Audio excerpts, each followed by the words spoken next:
Bonsoir, bonsoir. Merci d'avoir d'avoir traversé. Donc en fait, voilà, je crois que cette fois-ci sera la bonne. Parce que je vois les commentaires. Bonsoir, voilà, les commentaires, il y a les commentaires. Comme ça, je pourrais, ça sera interactif.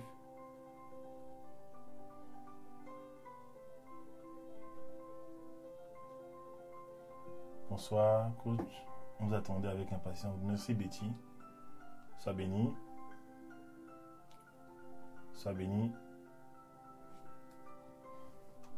Voilà. Je publie ça sur ma page. Bonsoir Cédric. Bonsoir Peggy. Bonsoir Gloria, Romé. Bonsoir Jessia Nana. Bonsoir. Bonsoir Aïssa, Création, Toré. Bonsoir Fifi Lamir. Bonsoir Lydia. Bonsoir Bati Kwaku. Bonsoir William Angora. Bonsoir Brigitte. Bonsoir. Soyez bénis. Bonne année une fois de plus. Voilà. Bonsoir Rachel Karine Améo. Bonsoir Grand Coach. Bonsoir Darcy. Bonsoir tout le monde. Soyez bénis. Soyez bénis. Bonsoir Yves Le Bourgnon. Bonsoir Nelly, ma talentueuse. Bonsoir Cassandra. Nelly, si tu pouvais juste mettre le lien dans le groupe des talents, dans la promotion, s'il te plaît. Bonsoir Nami. Bonsoir Tata Hélène. Bonsoir à tout le monde. Allez. Bonsoir Ernika. Bonsoir, bonsoir. Voilà. Donc ce soir, c'est la suite de mon message de la semaine passée qui y a eu beaucoup de... Les gens ont été touchés, les gens ont été bénis. Vraiment, Dieu nous a fait grâce. Et donc, ce soir, nous continuons dans la même lancée avec la plus grosse partie, en fait, parce que la vérité, c'est que la semaine passée, je n'ai abordé que 4 points. Mais c'était déjà too much. Bonsoir, Grand Kalem. C'était too much la semaine passée. Et en fait, il était question d'expliquer aux gens les 10 raisons pour lesquelles nous ne concrétisons pas nos projets, en fait. 10 raisons pour lesquelles nos projets ne se concrétisent pas. On a la bonne volonté, on y met beaucoup de travail souvent, mais rien n'arrive en fait. Voilà. Bonsoir Andrea, bonsoir Marlene, bonsoir Philippe, bonsoir Anaïs, bonsoir à tous. Ce message est très important, voilà. Je me suis souvent posé la question, Seigneur, pourquoi est-ce que tes enfants n'arrivent pas à concrétiser certaines choses en fait? Il y a des choses dans nos vies souvent que nous n'arrivons pas à mener jusqu'au bout en fait. Parfois, il y a ce qu'on appelle les esprits de non-accomplissement, les esprits de retard, tout ça. Mais je voudrais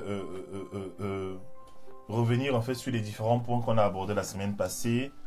La semaine passée, j'avais parlé en numéro 1.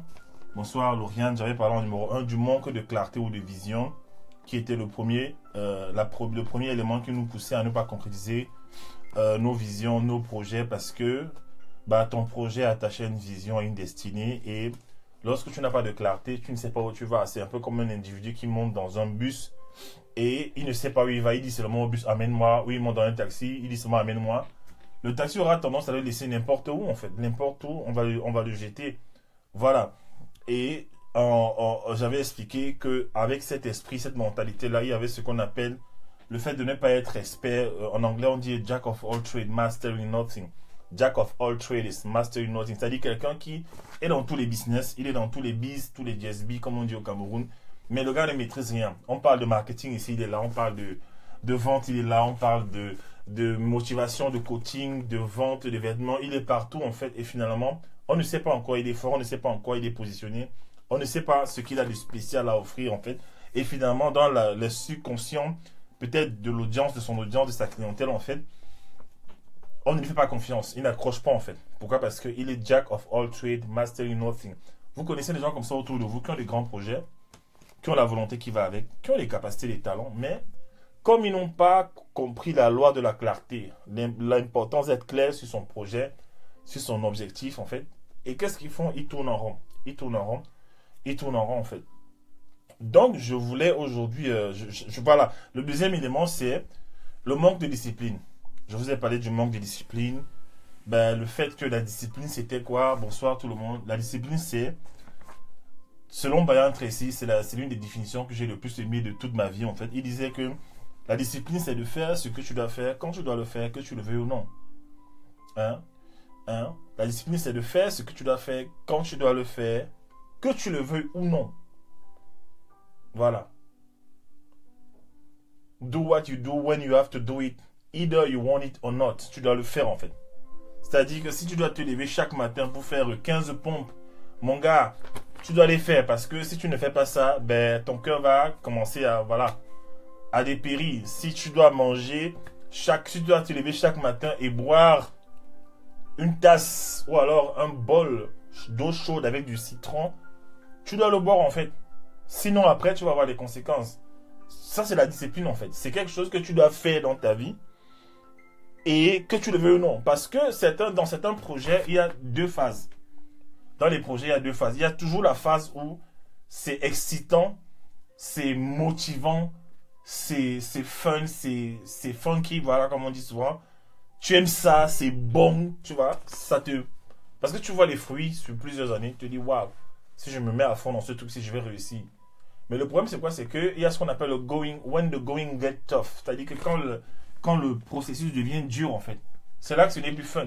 Mais dans le processus, là, c'est là qu'il y a ce qu'on appelle le birthplace. C'est là que la naissance prend place, en fait. La femme, elle accouche. Avant d'accoucher, il y a ce qu'on appelle la période de travail, en fait. Dans le processus de réalisation de ton projet, il y a un moment donné où ce n'est plus fun. Tu dois faire des choses que tu n'aimes pas, ben, parce que tu dois les faire, que tu le veuilles ou pas, en fait. Et souvent, à ce niveau-là, les gens ne veulent pas aller plus loin. Vous voyez ça, les gens ne veulent pas aller plus loin. Les gens ne... Bah, je ne sais pas, c'est trop dur. J'ai l'impression que ce n'est pas la volonté de Dieu. Non. C'est pas parce que c'est Dieu que ce n'est pas la volonté de Dieu, en fait. C'est ça le truc. Moi, j'ai appris ça à mes dépens dans la vie. Parce qu'il y a une phase de la vie où Dieu te bénit, Dieu te oint. Tu sens les facilités, tu sens la grâce de faire des choses. Tu sens la grâce d'accompagner des projets. Tu sens la grâce de te porter. Tu sens la grâce de Dieu te faciliter des choses. Tu sens les connexions arriver. Mais néanmoins, il y a dans ta démarche des moments où Dieu va te faire sentir qu'il y a du tien que tu dois apporter. Il y a ta contribution personnelle, il y a ta souffrance. Et souvent, dans cette phase-là, personne ne peut t'aider. Une femme, son mari ne pourra pas l'aider. Un homme, sa femme ne pourra pas l'aider. Il faudra qu'il passe par ce processus, en fait. Ça, c'est la partie où Dieu veut nous discipliner. Pourquoi? Parce que Dieu ne pourra pas te confier des grandes choses si tu n'es pas un homme discipliné. Mon coach Darcy me disait aujourd'hui, il me parlait du fait qu'il y a une dimension avec Dieu où il commence à te faire confiance. Il dit, waouh, non, mon fils William, non, lui, je vais lui envoyer des gens, je vais envoyer des gens vers lui, je suis sûr qu'il va les aider efficacement. Et c'est comme s'il profitait. Pourquoi? Parce qu'il y a beaucoup de gens à qui Dieu dit, va voir William, il va t'aider. Va voir William, il va t'aider. Va voir William, il va t'aider. Voilà, mon fils, ça va t'aider. Il y a des gens même qui ne veulent pas venir souvent. Ils dorment et Dieu, bah, parfois Dieu leur enlève la paix dans leur sommeil. Il te dit, mais tu tournes en rond. Tu tournes en rond dans ta vie. Je t'avais dit, va voir William. Je l'ai travaillé. Je l'ai mis à part. Je l'ai fortifié. Je l'ai rendu inébranlable. Je l'ai oint. Je l'ai équipé pendant des années pour un temps comme celui-ci. Donc, va le voir, en fait. Va le voir. Il va t'aider. Et quand la personne arrive, elle se met à regretter d'avoir perdu autant d'années, en fait. Voilà. Maintenant, la troisième chose, j'ai parlé de la paresse. La paresse. Voilà. Je ne vais pas développer dessus. Hein. C'est trop lourd. J'ai parlé de ma vie. Voilà. J'ai parlé de ce que Jim Rohn disait. Don't wish life was easy. Wish you were better. Ne souhaite pas que la vie soit facile. Ne souhaite jamais ça. Souhaite que toi, tu sois coriace. D'accord? Ne souhaite jamais que la vie soit facile. Ça, c'est la prière des paresseux. Et des gens qui ne sont pas des leaders. Tu dois chercher à devenir fort. Tu dois devenir solide. Tu dois t'armer de force et de puissance, en fait. Afin que lorsque la vie arrive, même si elle est difficile, en fait, toi, tu passes à travers. Comme les aigles, en fait. Voilà une des caractéristiques que j'ai remarquées sur l'aigle. C'est que quand il y a une tempête, l'aigle n'esquive pas la tempête. L'aigle fonce. Il perce dans la tempête, en fait. Vous voyez ça? Quand il y a des problèmes dans la vie, en fait, tu ne dois pas fuir les problèmes. Tu dois foncer dans les problèmes. Je me suis rendu compte que même dans le mariage, j'ai pas envie de développer ça. Parfois, j'avais des difficultés. On avait des difficultés comme la plupart des couples en fait. Et la première réaction, c'était souvent d'ignorer les problèmes. Vous voyez ça? D'ignorer les problèmes en fait. Les gens veulent souvent ignorer les problèmes. Le problème, c'est quoi? C'est qu'un problème que tu ignores, en fait, il s'enracine. Écoutez bien ce que je dis. Écoutez bien. Ça, je parle à quelqu'un là. Je ne sais pas à qui je parle. Mais un problème que tu ignores de traiter, il va s'enraciner. Ces racines vont devenir profondes. Et ça va... Vous savez, lorsque les racines ont atteint un certain niveau de profondeur, en fait, mon frère, on doit seulement tout dégager. D'accord? Il y a parfois dans la vie, le problème que tu as s'enracine. la situation dans laquelle tu es s'enracine. Et c'est ça que Dieu dit, vous avez trop tourné autour de cette montagne. Maintenant, lève-toi et avance en fait. Il faut parfois devenir dur dans la vie. C'est important d'être dur. Pour que Dieu t'utilise dans les nations, pour que Dieu t'utilise dans tout ce qu'il a prévu pour toi, il y a un niveau où Dieu rend ton visage très dur. Ça n'a rien à voir avec les sentiments. Moi, avant, j'étais le genre un peu mou. Voilà, je disais oui, je laissais les choses. Non, non, non, non, non, non. Dieu m'a dit non. Un leader est quelqu'un de dur. Hein? Tu peux être doux d'apparence. Tu es quelqu'un de doux comme Jésus. Mais il faut qu'on sente en toi une certaine fermeté au niveau des prises de décision, au niveau peut-être du fait que tu diriges les gens, au niveau de l'exécution de tes projets. Il faut qu'une certaine fermeté. On appelle ça aussi l'intelligence émotionnelle. Je parlerai de ça plus tard en fait. Souvent les gens abandonnent très tôt. Je vois beaucoup de gens, d'hommes dans les mariages en fait, qui baissent les bras quand les difficultés surviennent en fait. Et souvent les femmes et les enfants même qu'on a éduqués trop mollement. C'est pour ça que je bénis Dieu pour toutes les difficultés par lesquelles je suis passé. Je bénis Dieu pour ça en fait, parce qu'aujourd'hui j'arrive à regarder les situations. Il y a peu de choses qui m'inquiètent aujourd'hui. Et même quand je vais m'inquiéter, Dieu me dit, mais attends, arrête de t'inquiéter. Vous voyez ça? Il faut être quelqu'un de ferme, quelqu'un de fort et de ferme en fait. Tu dois être fort. Tu dois être fort. C'est important d'être fort en fait. C'est important d'être fort. Je parle non seulement de la force physique, d'accord, la force physique, tu dois faire du sport, tout ça, mais tu dois être quelqu'un dans la tête qui est fort aussi. Parce que l'ennemi va beaucoup jouer avec tes émotions. Il va beaucoup jouer, l'ennemi va beaucoup jouer. Et c'est là qu'on abandonne. Je me souviens quand j'étais au lycée, voilà, le Seigneur commence à... Je me souviens quand j'étais au lycée, il y a des situations qui me déstabilisaient en fait. Il y a des choses qui me déstabilisaient, que ça devenait un peu trop dur. Je lâchais. Dès que ça devenait dur, je lâche. Je me dis, pourtant dans la vie, Dieu peut permettre que les choses dures t'arrivent. La Bible dit que c'est le Saint-Esprit dans le livre de Luc qui conduisit Jésus au désert pour être tenté pendant 40 jours et 40 nuits, mon ami. Le Saint-Esprit lui-même, l'Esprit de Dieu, prenait Jésus, il amenait Jésus au désert pour se faire tenter. D'accord? Il y a des situations où tu dois devenir ferme. La Bible dit que si au jour de la détresse tu faiblis, alors ta force n'est que faiblesse. Et quand Dieu voit ça, il se dit, il n'est pas prêt. On attendra encore un peu. Il n'est pas prêt. Mais oui, il n'est pas prêt. Elle n'est pas prête. On attendra encore un peu. Une fois, Dieu m'a donné une phrase chez moi, j'étais au salon. Et il a dit, oh là là, c'était la nuit, je ne sais pas si je priais. Non, c'était un après-midi, je ne voulais pas prier. Il me demandait de prier. J'étais un peu fatigué. J'ai entendu dans mon esprit, Johanna et toi, je vais vous dire des choses, mais vous n'êtes pas prêts. Aïe, aïe, aïe. Il n'y a rien de plus. Ça fait mal. Ça fait mal quand Dieu lui-même te dit ça, en fait. Il te dit, j'ai prévu des choses pour vous. Il m'a dit, j'ai beaucoup de choses à vous dire. Mais vous n'êtes pas prêts. Mais j'étais pas prêt à quel niveau? Au niveau de mon leadership personnel. Voilà. Donc j'avance.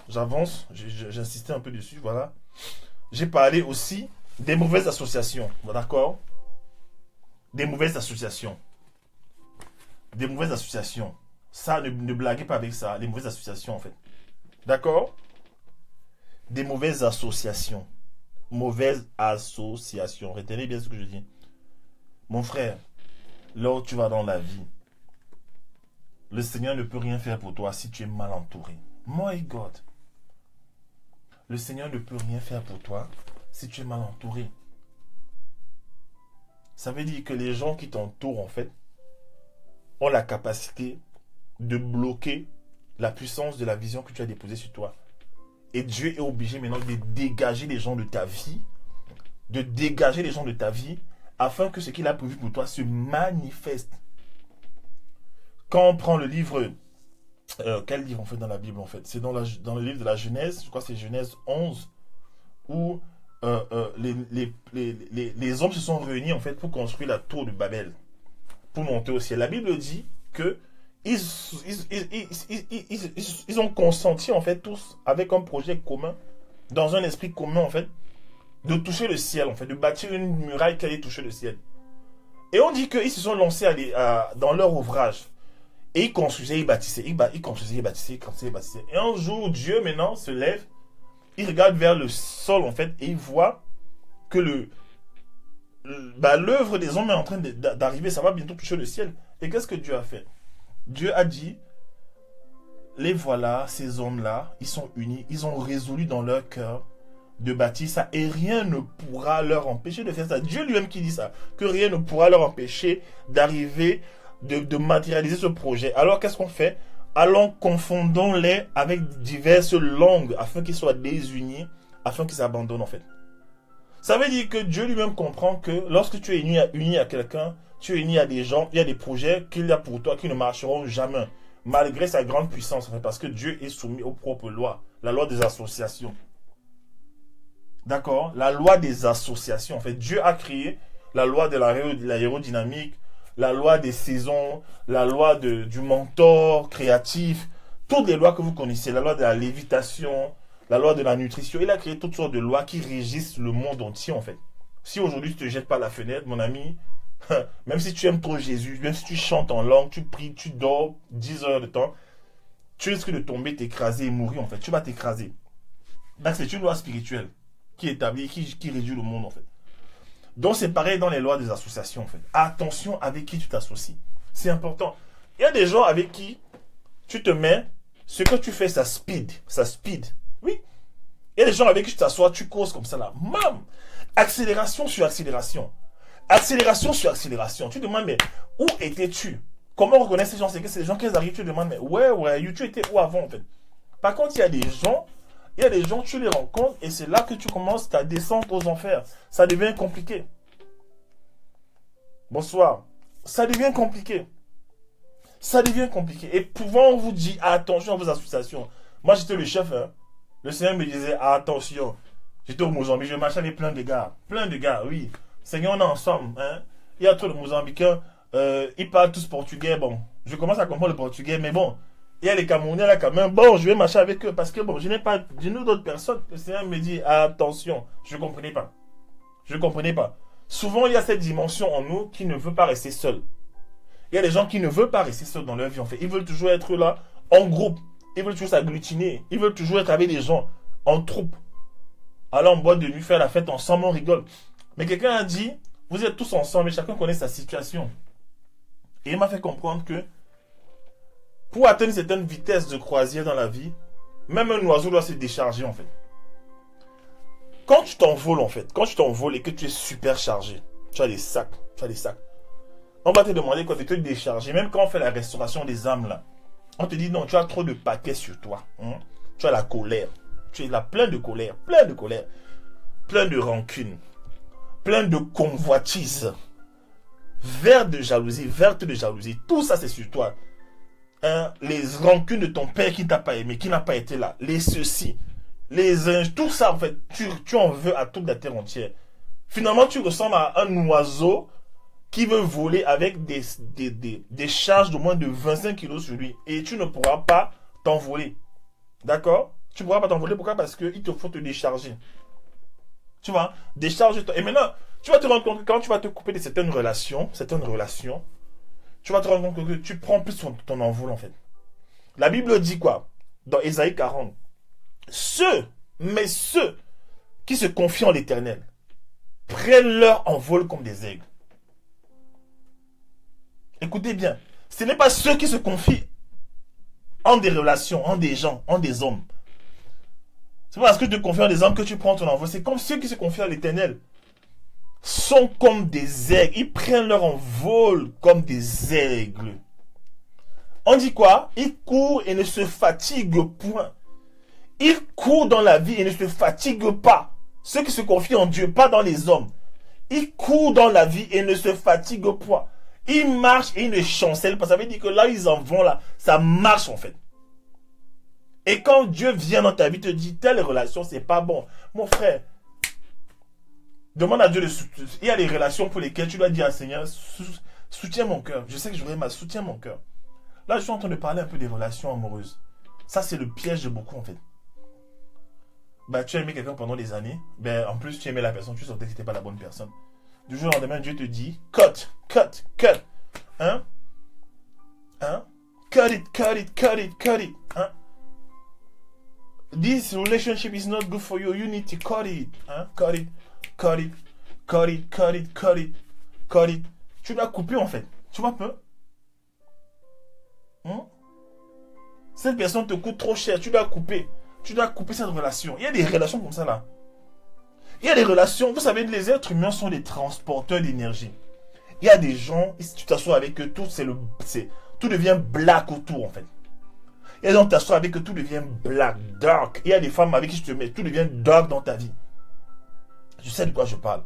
Il y a des hommes avec qui je te mets, tout devient dark dans ta vie. Tu commences à te gratter, tu commences à être malade, tout le temps des problèmes. Tu vois un peu, tu deviens dark. Et Dieu te dit quoi? Cut it, cut it, cut it, cut it. Il te dit ça en fait. Il te dit ça. Tu es là, tu entends les chansons qui disent cut it, cut it. Tu dis que non, ça c'est une chanson du diable. Mais Dieu est en train de te parler, en train de dire que contre la relation là. Comme tu es trop spirituel, tu vois seulement. Non. You need to cut it, cut it, cut it. Parce que Dieu parle par des films.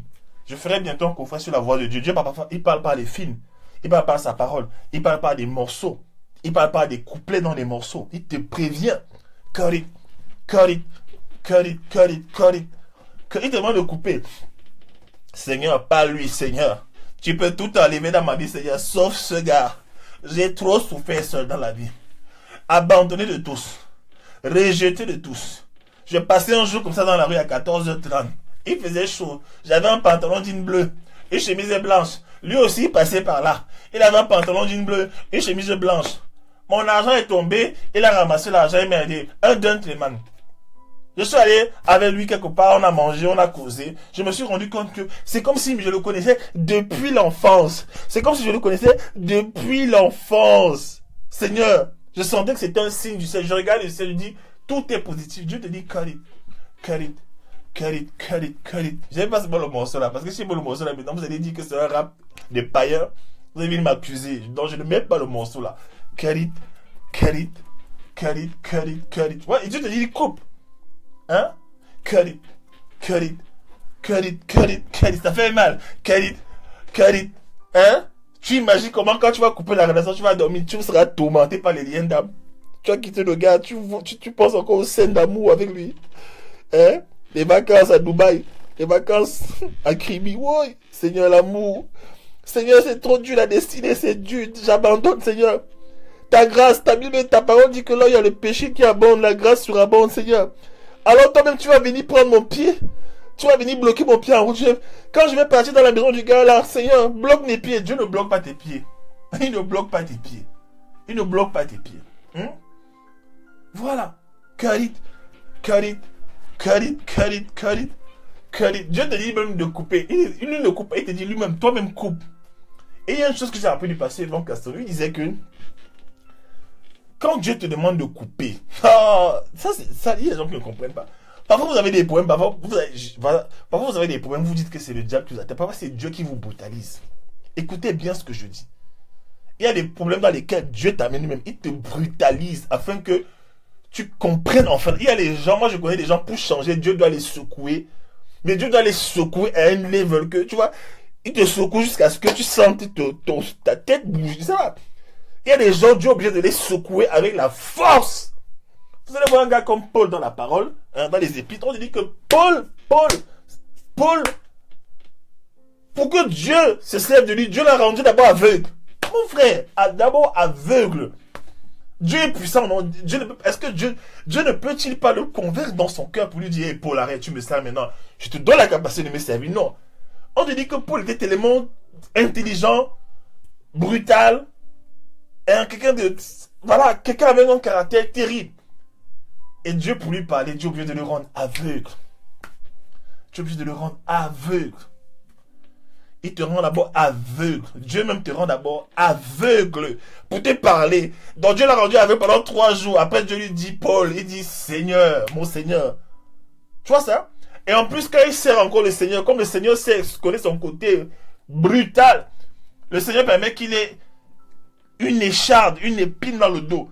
Donc il sert Dieu et il sert Dieu avec la douleur. Il sert Dieu, il pleure. Il sert Dieu, il pleure. Il dit à Dieu, Seigneur, enlève ça. Dieu lui dit, ma grâce te suffit. Tu vas me servir, que tu le veuilles ou que tu ne le veuilles pas, en fait. Tu vas me servir. Tu vois un peu? Il y a des gens comme ça, là. Vous résistez. Tu vois un peu? Bon, je passe ça. Maintenant, la cinquième chose pour aujourd'hui. La cinquième chose pour aujourd'hui, c'est le mauvais environnement. Voilà. Oui, Saul était... Moi, ça m'a toujours étonné. Dieu d'abord, comment Dieu est puissant qu'il est, pour parler à un gars, il le rend d'abord aveugle. Vous ne comprenez pas ça? Bonsoir, Annie. Pour causer avec le gars, il le rend d'abord aveugle. Ça veut dire que le gars, c'était un dossier, c'était un sac de gars. Hein? Voilà, Jessica. Il y a des gens comme ça, là. Juste sa présence dans sa vie. Dans ta vie, c'est une cale pour ta destinée. Oui, je suis passé par là. Écoutez, je ne vous dirai jamais ce que j'ai appris dans le leadership. Je n'enseignerai jamais ce que je n'ai pas vécu. Je ne dirai jamais ce que je n'ai pas vécu. Quand je vous dis de quitter certaines relations-là, d'accord? Moi-même, je suis quitté. Allez regarder mes vidéos sur YouTube. Je ne sais pas l'objet de la vidéo de ce soir. Allez regarder mes vidéos sur YouTube. Ou bien quand il y aura la nouvelle plateforme avec la plateforme qu'on va annoncer demain, vous allez pouvoir accéder à ce genre de vidéos. Mais je suis passé par là où je devais couper les relations. Je devais couper. Ça veut dire que l'être humain est tellement puissant. Écoutez, l'être humain est tellement puissant, mais il s'ignore. L'être humain est tellement puissant que lui, il peut barrer les projets de Dieu pour toi. Hey! Hey! Hey! Un homme est tel... C'est-à-dire que Dieu a mis tellement de puissance dans un homme. Ça veut dire qu'un homme, même s'il n'est pas de nouveau, rien que sa présence peut bloquer les projets de Dieu pour ta vie. Vous ne comprenez pas ça? Est-ce que vous comprenez même la révélation ici? Les êtres humains, Dieu a fait... On dit que tu nous as fait de si peu, tu as fait l'homme de si peu supérieur à toi. C'est ça, non? Non, de si peu supérieur aux anges, ou supérieur à toi. Voilà. Qui est l'homme pour que tu te souviennes de lui, en fait? Il dit, je vous ai dit, vous êtes des dieux. Il y a des gens qui sont dans ta vie. Rien que sa présence, ça bloque les projets de Dieu. Ça bloque Dieu. Dieu veut agir. Il n'y a pas moyen. Dieu veut agir dans ta vie. Dieu veut agir dans ta vie, il n'y a pas moyen. À cause d'un gars. Je ne fais qu'insister dessus. Je sais pourquoi. Je ne sais pas pourquoi j'insiste beaucoup. Il y a des gens depuis tu chantes ta destinée, ma destinée, ma destinée. Tu chantes à l'église. J'entre dans ma destinée.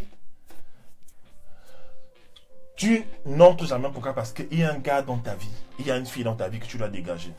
Voilà. Je vais avancer, ça ne fait qu'insister dessus. Si tu te reconnais, en tout cas, tu finis la relation. Voilà. Donc maintenant, la cinquième chose, il y a le mauvais environnement. Vous savez, pour que tes projets se réalisent, mon frère, l'environnement est important.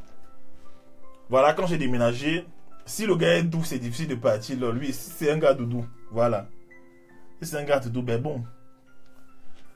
Dans la destinée, l'environnement maintenant, c'est que il te faut un cadre où tu puisses réfléchir. Maintenant, je vais parler en fait du fait de quitter un environnement. Parfois, Dieu même va te mettre à cœur de quitter ton pays. Dieu il fait ça. Il a fait avec moi en fait. Il va te mettre à cœur. Moi, je me souviens que j'avais fait un songe au Cameroun. Pendant 3 nuits, j'avais fait des songes où je voyais comme un ange qui venait me parler. Pendant 3 jours. La première nuit, il m'a montré que je quittais le Cameroun. Et j'allais dans un pays étranger, africain. J'allais là-bas pendant un certain temps. Après ce pays africain, le deuxième jour, j'ai encore fait un songe. En fait, c'était une présence de Dieu qui me visitait en fait. Un ange qui venait me visiter. Je voyais une présence qui me parlait. Le deuxième jour, la présence vient encore. Et il me dit, après maintenant l'Afrique, tu iras dans un pays de la zone Schengen.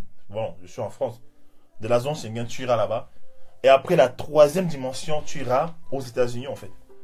Quand je regarde ma destinée aujourd'hui, je suis au milieu. Je suis dans la deuxième partie. Donc la première partie, je suis allé au Mozambique en fait. Mais c'est quand je suis allé au Mozambique que j'ai réalisé mon potentiel. Écoutez bien. C'est quand je suis allé au Mozambique que j'ai réalisé mon potentiel. Pourquoi? Parce que là où j'étais au Cameroun, l'environnement dans lequel j'étais ne me faisait pas voir qui j'étais. Un environnement où je ne savais pas que j'avais des dispositions pour parler plusieurs langues.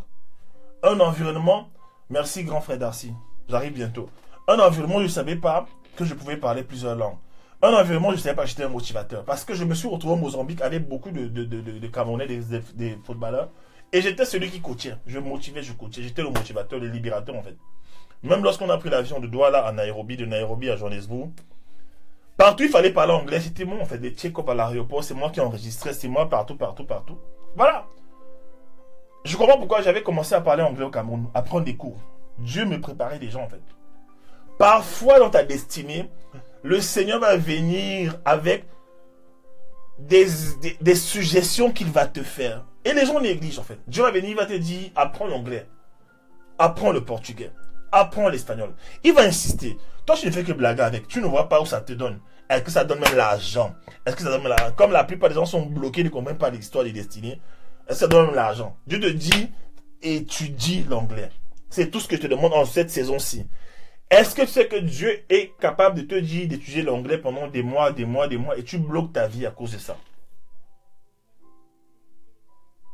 Écris-moi, prends rendez-vous sur mon site de Sandra Franco, sur mon site www.villanjamin.com. Il y a des gens, vous êtes à une compétence comme ça de votre destinée. Parfois, Dieu te demande étudie l'anglais. Chaque fois que Dieu te demande d'étudier une langue, révélation, Dieu te donne un territoire. Comprenez ça. La langue, ce n'est pas seulement pour t'amuser. Chaque fois que Dieu te demande d'étudier une langue, c'est parce que Dieu veut te donner parfois un territoire, un pays, un continent. Je sais que comme je parle portugais, je suis venu du Mozambique, je parlais couramment portugais. Avec les années, j'ai senti que mon portugais commençait à s'effriter. Parce que je n'ai pas beaucoup de connaissances en portugais, je n'ai pas beaucoup d'amis en portugais ici. Et j'ai commencé à avoir des rêves du Saint-Esprit. Il me disait, étudie le portugais. Et il me disait, regarde des séries, regarde des films, regarde des séries, des films brésiliens, regarde. Actualise en fait. Et j'ai commencé à faire ça. Et après, il me montre, plus tard, dans ma vie, je suis au Brésil. Je parle aux gens au Brésil. Je suis là-bas en fait. Je suis là-bas. Vous voyez ça? Le Seigneur te donne une langue, c'est pour te donner un territoire. Ne blaguez pas avec. C'est l'homme qui se sous-estime et c'est l'homme qui diminue l'action de Dieu. Dieu n'a pas cessé d'être puissant. C'est nous les hommes qui diminuons l'action de Dieu. À cause de quoi? La paresse, la procrastination, tout ça. On passe dessus. Donc il faut changer de territoire. Parfois c'est en changeant de territoire que tu vas t'exposer à des expériences qui vont les révéler en toi qui tu es. Dans ma formation des talents, j'explique aux gens que l'une des façons de découvrir ses talents, parfois c'est de voyager. Quand tu voyages, il y a comme un choc culturel. Tu dois parfois te déployer de l'intérieur vers l'extérieur pour pouvoir t'adapter à un nouvel environnement. Et c'est là maintenant que les choses vont sortir de toi. Bonsoir. C'est là que les choses vont sortir de toi. Mais tant que tu es toujours dans ta zone de confort, toujours au quartier, au Cameroun, à Douala, à Yaoundé, à Bonapriso, à Bipanda, à Ligue-Sono, toujours dans les mêmes quartiers, avec les mêmes gars, les mêmes cousins, les mêmes tontons, les mêmes. Rien ne change. Rien ne change dans ta vie. Tu vivras les mêmes expériences. Tu rencontreras les mêmes difficultés parce que tu vas rencontrer les mêmes personnalités. Tu auras les mêmes galères financières parce que parfois dans ton environnement, il n'y a pas d'argent, il n'y a pas d'opportunité. Si tu restes là où il n'y a pas d'opportunité, you're gonna stay broke. Tu seras broke. Donc parfois, il faut sortir. Et je ne parle pas seulement de venir en Europe parce que les gens m'ont dit oui, machin, truc, et si, est-ce que tout le monde va aller en Europe? Non. Je ne suis pas venu en Europe, je suis allé au Mozambique. Quand on m'a dit d'aller au Mozambique, d'abord j'ai dit que c'est quoi ça? J'ai regardé en fait sur internet. Je me suis rendu compte que c'est le pays au monde, où le pays d'Afrique où le taux de prévalence aussi a été le plus élevé. J'ai dit waouh, je vais faire quoi au Mozambique? Je ne pars pas là-bas. Et quelqu'un m'a dit, mon grand frère m'a dit, vas-y quand même, tu ne perds rien, tu as un billet d'avion, vas-y. Donc c'est quand je suis parti au Mozambique que j'ai commencé à réaliser que ce qui était caché en moi a commencé à sortir. Vous savez, il y a un homme qui a écrit un livre, il disait que en temps de crise, c'est un milliardaire qui a écrit un livre, il a écrit, et voilà. Il dit qu'en temps de crise, en fait, lorsque l'homme est soumis à la souffrance, en fait, qu'est-ce qu'il fait? Son cerveau est à son degré le plus tranchant, en fait. On dit quoi? His brain is at its sharpest. C'est-à-dire que quand tu as les difficultés, quand tu es dans un environnement où tu dois sortir de ta zone de confort, tu ne comprends rien, tu es bloqué, tu souffres, c'est là que maintenant ton cerveau se met en marche. Ton vrai potentiel se libère. Et tu commences à te libérer. Tu commences à t'ouvrir, en fait. C'est ça l'environnement. Parfois, Dieu veut que tu changes d'environnement. Si tu es dans un environnement, il y a toujours la galère. parfois Dieu va te pousser à changer. Il va te dire, vas-y. Surtout quand tu sens que tu dois partir. Tu dois partir, vas-y. Parfois, tu es dans une famille aussi où il n'y a que la malchance, des problèmes. Tu as la capacité de partir. Une brèche s'ouvre, une porte s'ouvre. Parce que quand c'est Dieu qui te demande de partir, Dieu va toujours créer une brèche. Moi, je vous ai dit, je suis parti du Cameroun en pantalon, jean, un short, 2 t-shirts. C'était tout ce que j'avais. Il a plu en chemin. Il y avait l'embouteillage. J'ai pris une moto. Il a plu sur moi. Je suis arrivé à l'aéroport. J'étais presque mouillé. Je suis quand même parti. Voilà. Il faut changer souvent d'environnement. D'accord? Environnement. Il faut changer. La Bible dit que là où est ton cœur, là aussi sera ton trésor. Parfois, ton cœur est quelque part. Je ne parle pas des gens qui veulent voyager par mimétisme, en fait. J'ai dit, parfois, tu es comme ça, tu sens que tu dois aller dans tel pays, tu sens ça. Et tout ce que tu auras à faire, c'est d'accepter, de dire, bon, j'y vais. Et les choses vont se mettre en place.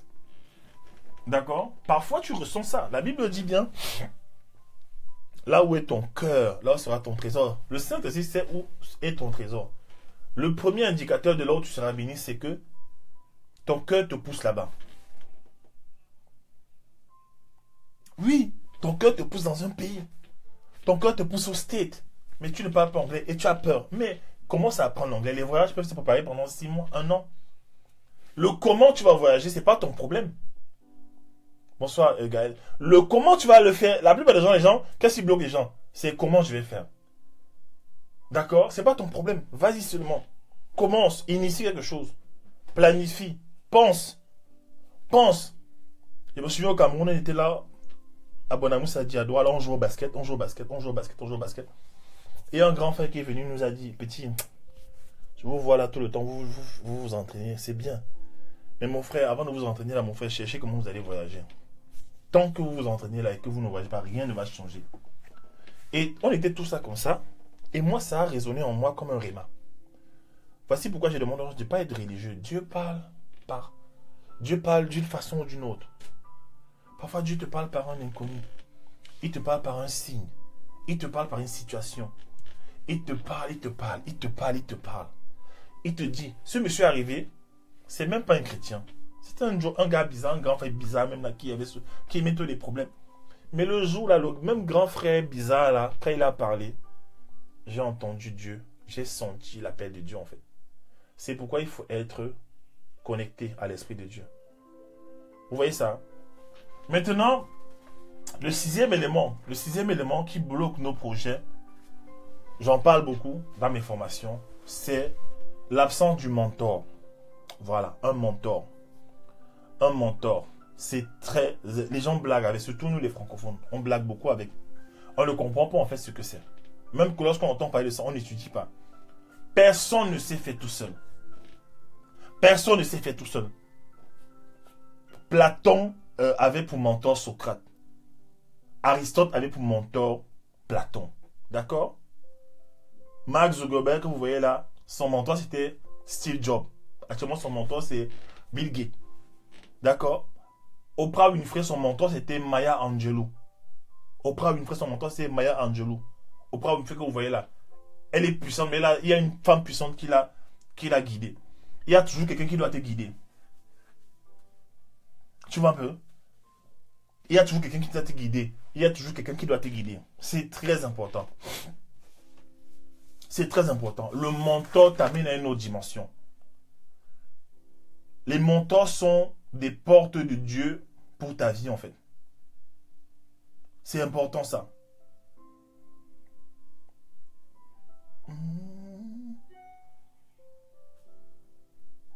C'est hyper important de comprendre ça. Le mentor, c'est une porte pour ta vie. Je vais lire quelque chose ici. La loi du mentor créatif. La loi du mentor créatif. La Bible dit dans 2 Timothée 2, verset 2. Voilà, Esther, c'était Mardoché. J'ai envie de parler d'un peu d'Esther. S'il n'y avait pas Mardoché auprès d'Esther, elle n'allait jamais accéder au pouvoir et sauver le peuple d'Israël. Mardoché a fait un double travail, a fait un travail important chez Esther. Pendant qu'on faisait le maquillage d'Esther, pendant qu'on travaillait sa peau, dans la chambre des huiles, 6 mois dans la chambre des huiles et 6 mois dans la chambre des parfums, on travaillait son corps, sa parure extérieure. D'accord? Esther, Mardochée, c'était qui pour Esther? Qu'est-ce qu'il faisait? Il travaillait son intérieur, sa confiance en elle. Parce elle venait d'une famille pauvre, le peuple d'Israël, tu vois. À l'époque, c'était un peu bizarre. On les voyait, c'était des étrangers. Et elle avait des paroles parfois un peu de limitation. Et il disait tout le temps, tu es appelé à régner pour un temps comme celui-ci. Tu es destiné au royaume. Tu es destiné au trône. Tu es une femme de destinée. Il y a des gens comme ça dans ta vie. Et il y a des gens dans ta vie. Et moi, je suis comme ça dans la vie de beaucoup de gens. Tu ne peux pas être à côté de moi et je ne suis pas en train de dire que tu es quelqu'un qui va arriver à une autre dimension. Vous voyez ça? Et il passait le temps à dire, tu es une femme de destinée. Tu es une femme de destinée. Tu es une femme de destinée. Tu peux y arriver. Il te faut des gens comme ça.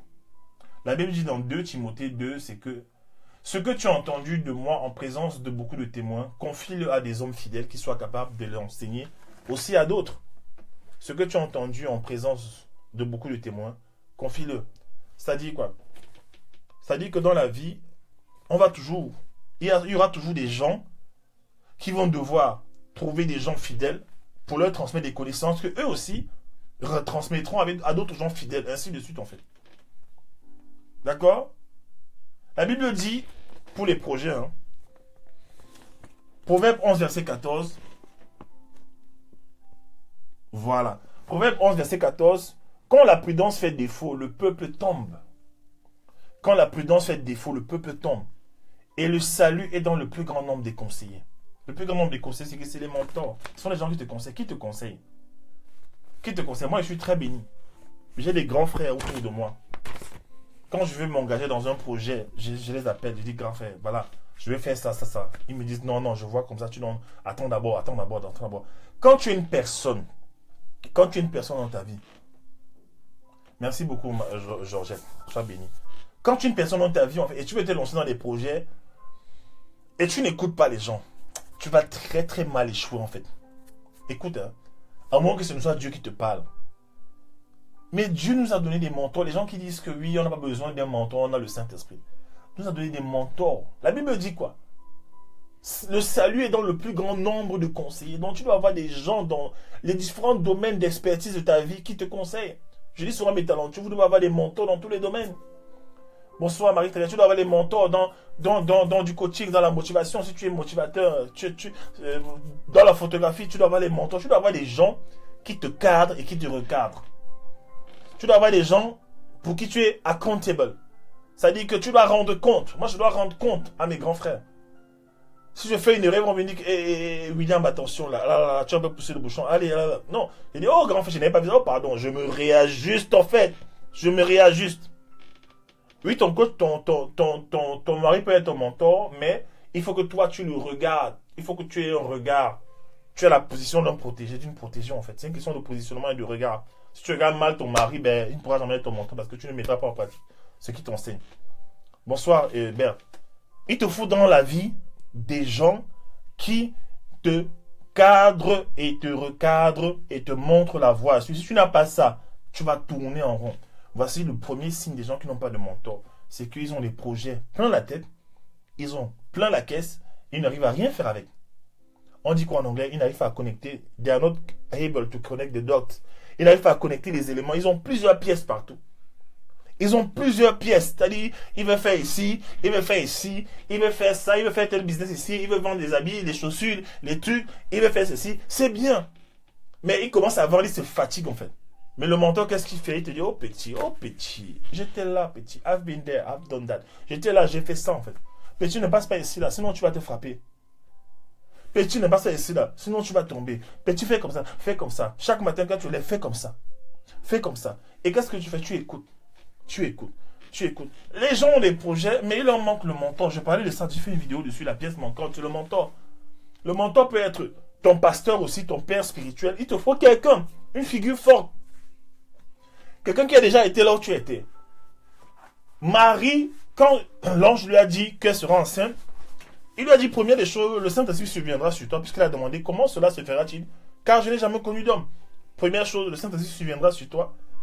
Et sa présence, en fait, son ombre te couvrira. Il mettra en toi la semence de Jésus. D'accord? Pardon. Après, il dit à Marie, ta cousine, Élisabeth, ta belle tante, tout qui là, Élisabeth est enceinte de 6 mois. Ça veut dire que Élisabeth est enceinte de 6 mois comme toi, Marie, mais vous avez le même rêve dans votre ventre. Bébé, bébé. Mais il y a une qui a un bébé déjà de 6 mois dans son ventre.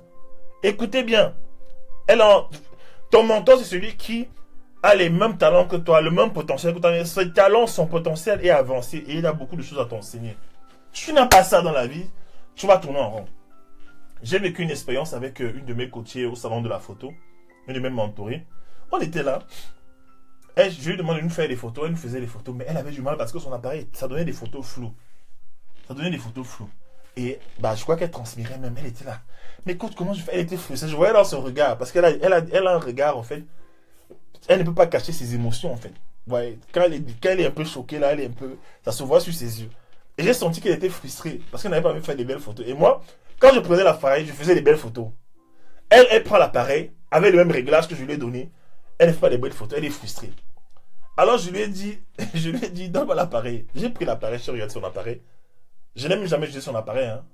Elle a un canon un peu différent du mien. J'ai regardé son appareil. Voilà, tu te reconnais, Leslie. J'ai regardé son appareil comme ça là. Et je me suis rendu compte que le viseur de son appareil était à... Il y a un réglage. Moins l'infini à plus l'infini. Surtout qu'il était vers moins l'infini. Donc l'image était floue. Quoi qu'elle fasse en fait. Donc j'ai réglé le truc tranquillement. Je lui ai dit fais la photo. Elle a fait la photo était claire. Elle me dit non. Je lui ai dit mais c'est comme ça. Le mentor te fait gagner du temps. Tu allais passer toute la soirée au salon de la photo. Tu allais faire au moins 50 photos floues et tu allais rentrer. Tu allais dire que tu abandonnes la photographie. Mais je suis venu. J'ai vu le problème directement en fait. Parce que ça fait des années que je suis dans la photo. Voilà, ça fait des années en fait. C'est mon truc. Tu vois un peu. Et le mentor, qu'est-ce qu'il fait? Il t'économise le temps. Le mentor, c'est celui qui va venir, qui a déjà souffert pour toi. Il a reçu les coups de bâton. Dans ton domaine. Il a déjà souffert.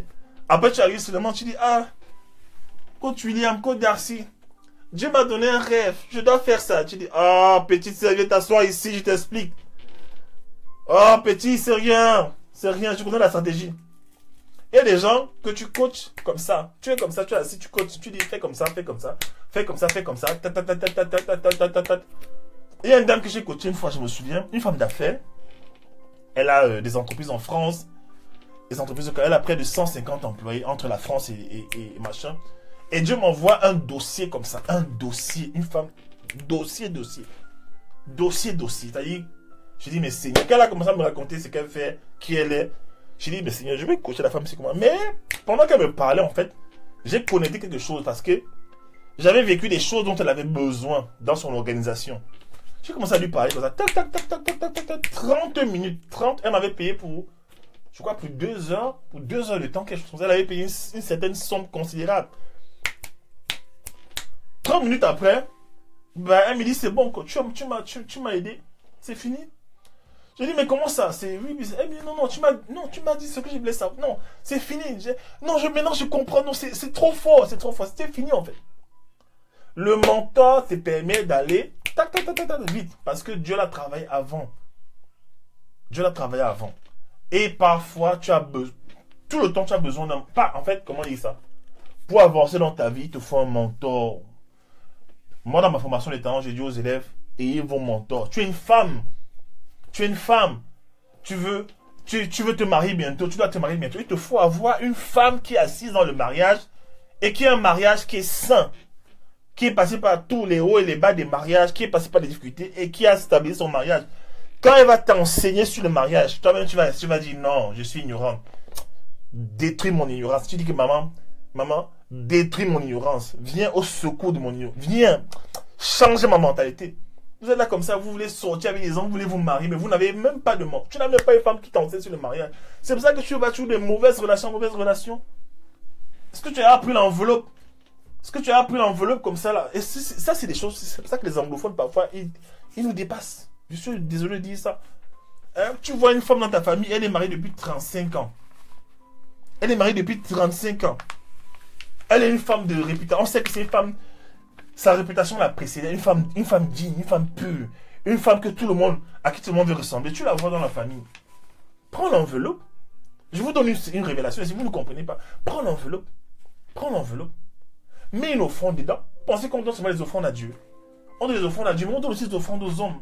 Écoutez bien ce que je vous dis. C'est pour ça qu'on doit enseigner le leadership ici, dans la francophonie. Prends une enveloppe. Tu mets une bonne somme dedans. Tu viens voir, tu dis que maman, moi j'observe ton mariage. Tu es un exemple dans notre communauté. Vraiment, je vois ton mari, comment vous êtes épanoui. Et malgré les difficultés, tu as toujours tenu bon, tu es toujours resté une femme intègre. Je t'en supplie, enseigne-moi ce que je ne sais pas. Enseigne-moi ce que je ne sais pas, maman, pardon. Je sais que tu es occupée. Mais voici, je n'ai pas grand-chose. Voici mon offrande. Voici mon offrande, je te donne, maman. Pardon, maman, tiens. Je sais que tu es occupée. Voici mon offrande, ne refuse pas. Elle va refuser, elle va dire, ah non, ma fille, non. Maman, non, ne refuse pas. Elle va s'asseoir. Déjà, elle va trouver ça très rare. Pourquoi? Parce que peu de gens s'humilient pour demander la connaissance. Peu de gens s'humilient pour demander la connaissance. Tu es depuis dans les relations depuis 15 ans. Tu sors avec les gars, ils font que t'abandonner. Ils couchent avec toi et t'abandonnent. Ça veut dire que tu n'as pas rencontré un mentor qui t'enseigne. Arrêtez un peu ça. Depuis des années, tu ne fais quelque chose dans les relations. Tu fais quelque chose dans les relations, il te faut quelqu'un qui t'enseigne, mon ami. Il te faut quelqu'un qui t'enseigne. Ça veut dire qu'il y a quelque chose que tu n'as pas compris. La douleur dans la vie représente un domaine où tu n'as pas appliqué des informations. Et il y a des gens qui connaissent ça. Hein? C'est pourquoi les femmes nigérianes, hein? Quand je regarde Madame Funke Félix a des jumeaux, Funke Félix, écrivez-moi son nom s'il vous plaît. Funke Félix a des jumeaux. Je dis, mais voilà les femmes que les gens doivent aller voir. My God. Une femme qui, hein? Oh. Une femme pour aller prêcher à l'étranger, elle a l'onction, mais elle demande l'autorisation à son mari. Vous racontez quoi? Elle demande à son mari, on m'a appelé en Belgique. Oh gars, est-ce que je peux partir? Si tu ne veux pas, moi je reste où? Est-ce qu'il peut partir? Le gars dit vas-y. Il lui dit toujours vas-y. Elle parle de son mari, elle bénit, elle parle tout le temps de son mari. Mais cette femme-là, elle a de la connaissance, tu dois aller la voir. Si tu prends un billet d'avion, tu vas au Nigeria la voir dans son église. Tu donnes une offrande, tu dis maman, je m'assois à tes pieds, tu m'enseignes. Tu crois qu'elle va te rejeter? Arrêtez, on peut parfois, nous-mêmes là on s'ouvre parce que on est orgueilleux. Tu es tout le temps dans les problèmes de relations. Au lieu d'aller voir quelqu'un qui a la connaissance, tu te soumets. Ah, tu veux le gratuit. Tu veux le gratuit. Tu veux qu'une personne de ce rang, une personne bloque son emploi du temps pour toi, pour te donner. Esprit de censure. Esprit de censure qui doit fuir la francophonie. Esprit de censure qui doit fuir la francophonie. Esprit de censure, je te renverse au nom de Jésus-Christ. Je te brise dans la vie de ceux qui me suivent. Au nom de Jésus-Christ. Au nom de Jésus-Christ. Arrêtez ça. Tu vas la voir, tu dis maman, ça ne va pas. Chaque fois que les hommes viennent, ils apprécient ma beauté, mais ils me rejettent. Hein? Ils me rejettent. Je fais comment? Je fais comment? Il y a une femme au Cameroun, une pasteur au Cameroun, je vais vous raconter son histoire. Une pasteur au Cameroun. Elle se fait du gratuit. Une femme au Cameroun, j'étais dans une église au Cameroun dans ma famille. Et la femme prêchait sur l'amour en fait. Elle prêchait sur l'amour. Et son mari rentrait à la maison, elle ne cuisinait jamais, elle ne faisait jamais à manger pour son mari. Elle faisait mal, même quand elle faisait le riz, elle brûlait le riz. La genre de femme qui cuit le riz, ça brûle. Le riz devient noir, la mamie devient noire. Le gars mangeait toujours mal. Toujours mal, il fallait toujours acheter des sandwichs pour manger. Il était mal à l'aise. Et c'était un grand pasteur. Et lui, ça le fatiguait. C'était un grand évangéliste. Lui, ça le fatiguait en fait que sa femme ne savait pas cuisiner. Et sa femme boudait. Et c'était une source de conflit dans leur mariage. Une source de conflit. Mais il n'agressait pas sa femme. Il se plaignait toujours, il se plaignait toujours. Et elle ne voulait pas changer. Tu vois un peu. Elle ne voulait pas changer. Je connais plus son nom. Mais je connais l'église. C'est une église dans mon quartier, dans le quartier de mon grand frère. Et c'est ma belle-sœur qui m'a amené là-bas. Et la dame, un jour, alors que son mari lui a demandé de faire à manger, elle voulait encore bouder. Et le Saint-Esprit lui a dit, si tu vas voir quelqu'un qui sait cuisiner, tu payes la personne pour qu'on t'enseigne comment faire la sauce tomate, le riz, tout ça, la sauce d'arachide pour ton mari, ça va te tuer. Ça va pas sauver ton mariage. Ça va pas sauver ton mariage. C'est pas pourquoi Dieu m'amène à parler de ça en fait. Ça va pas sauver ton mariage. Si tu vas voir une femme qui sait cuisiner, elle t'enseigne la cuisine. Elle t'enseigne comment faire la sauce tomate. La sauce. Elle a témoigné à l'église. C'était un message renversant à l'église. C'était un message sur l'amour, en fait. Et Dieu voulait qu'elle démontre l'amour à son mari en acceptant d'aller apprendre la cuisine, même si elle n'était pas habituée à cuisiner, en fait. Elle est partie, elle a payé quelqu'un qui lui a enseigné comment cuisiner. Qui lui a enseigné comment cuisiner. Qui lui a enseigné comment cuisiner. Et plus elle apprenait à cuisiner, plus son mari était content à la maison. Son mari était content, en fait. Et c'était une porte dans leur vie qu'on a fermée au diable. Parce que chaque fois que le diable va trouver une porte, il va rentrer. Et c'était tellement fort. Elle a avoué à l'église que vous me voyez comme ça, je prêchais, mais je ne cuisinais pas pour mon mari. Vous voyez ça? Donc elle allait voir quelqu'un qui avait la connaissance. Mais nous, souvent, on veut que tout tombe du ciel. On ne prend pas le temps, en fait. Il te faut quelqu'un qui te montre la voie. Il y a des gens qui disent, non, moi, le Saint-Esprit me montre tout. Dieu a créé ce qu'on appelle l'esprit d'interdépendance. Nous dépendons les uns des autres. Imagine un être humain qui connaît tout sur la terre, il n'a besoin de personne. C'est un monstre, non même pas un monstre. C'est un être humain bizarre. Tu ne dois plus être sur la terre si tu connais tout. C'est bizarre. Tu vois? Seul, on va vite. Et à plusieurs, on va plus loin. Une des choses aussi, un des mensonges aussi que l'ennemi a mis dans le cœur des gens, c'est... Il a fait croire aux gens qui n'ont besoin de personne dans leur vie. Tu vois un peu? L'ennemi fait croire souvent aux gens que ils n'ont besoin de personne. C'est-à-dire que tu expérimentes un certain niveau de succès. Tu commences à faire des choses, tu commences à être vu, tu commences à être en vue, tu commences à être recherché, sollicité. Partout on t'appelle. À un moment donné, tu as l'impression que tu peux aller seul. Non, tu ne peux pas aller seul. Tu ne peux pas aller seul en fait. Oui, la Bible dit que deux valent mieux que un. Si un a froid, il y a l'autre qui peut le réchauffer. D'accord? Si un a froid, l'autre peut le réchauffer. Malheur, la Bible dit, à celui qui a froid et qui se retrouve seul. Ben, il va mourir de froid. Et la corde à 3 lianes. La corde à 3 lianes est difficile à rompre. On met une corde comme ça, une deuxième corde, une troisième corde, quand ça s'entrelace, pour couper ça, c'est compliqué. Vous allez voir sur les bateaux, les cordes là, les mâts, on appelle ça les mâts. Ces mâts, les grosses cordes des bateaux, en fait, c'est un entremêlement de plusieurs grosses lianes, en fait. Tu vas couper ça comment? C'est compliqué. Tu vois un peu? Chaque fois que tu crois que tu peux réussir seul, tu vas aller vite parce que tu es seul. Mais tu n'iras pas loin. En chemin, tu vas t'arrêter, en fait. Tu vas t'arrêter. Tu vas t'arrêter, en fait. Parfois, dans ton projet que Dieu t'a donné, c'est un projet qui nécessite que tu travailles beaucoup de personnes. Dieu ne va jamais te donner une vision que tu vas accomplir seul. Ça n'a pas de sens. Moi, j'ai remarqué ça. Les projets que Dieu donne aux hommes, il va toujours t'amener des gens qui vont t'aider. Moi, aujourd'hui, les gens m'aident. Dans ma formation des talents, j'ai une assistante dans le marketing. J'ai un assistant virtuel. Quelqu'un qui s'occupe de mon packaging. J'ai quelqu'un qui s'occupe du montage vidéo. J'ai des gens avec qui je travaille, en fait. Et je me rends compte qu'avec eux, je vais vite, je fais ma part et je transmets. Même au niveau de la gestion de tout ce qui est légal, fiscal, tout ça, j'ai quelqu'un qui travaille avec moi, en fait. Hein? Ça va vite, en fait. Tu ne peux pas évoluer seul. Tu ne peux pas évoluer seul. Tu ne peux pas. Tu vas te fatiguer en chemin. Il y a des jours où tu n'as envie de rien faire. Dernièrement, j'étais à la maison et il fallait imprimer, il fallait faire tout, les trucs, les factures, voilà, pour l'entreprise, tout ça. Et j'essayais de faire ça et ça m'a fatigué à un moment donné. Ma femme est venue, ben, elle a pris ça en une soirée. On devait aller à Toulouse, elle a pris ça en une soirée. Elle a pris toute la soirée. Elle avait ses lunettes devant l'ordinateur, comme ça. Elle travaillait. Après, la nuit, elle vient, elle me dit, bon, c'est fini. Elle a tout imprimé, elle a mis dans un enveloppe. J'ai dit, waouh.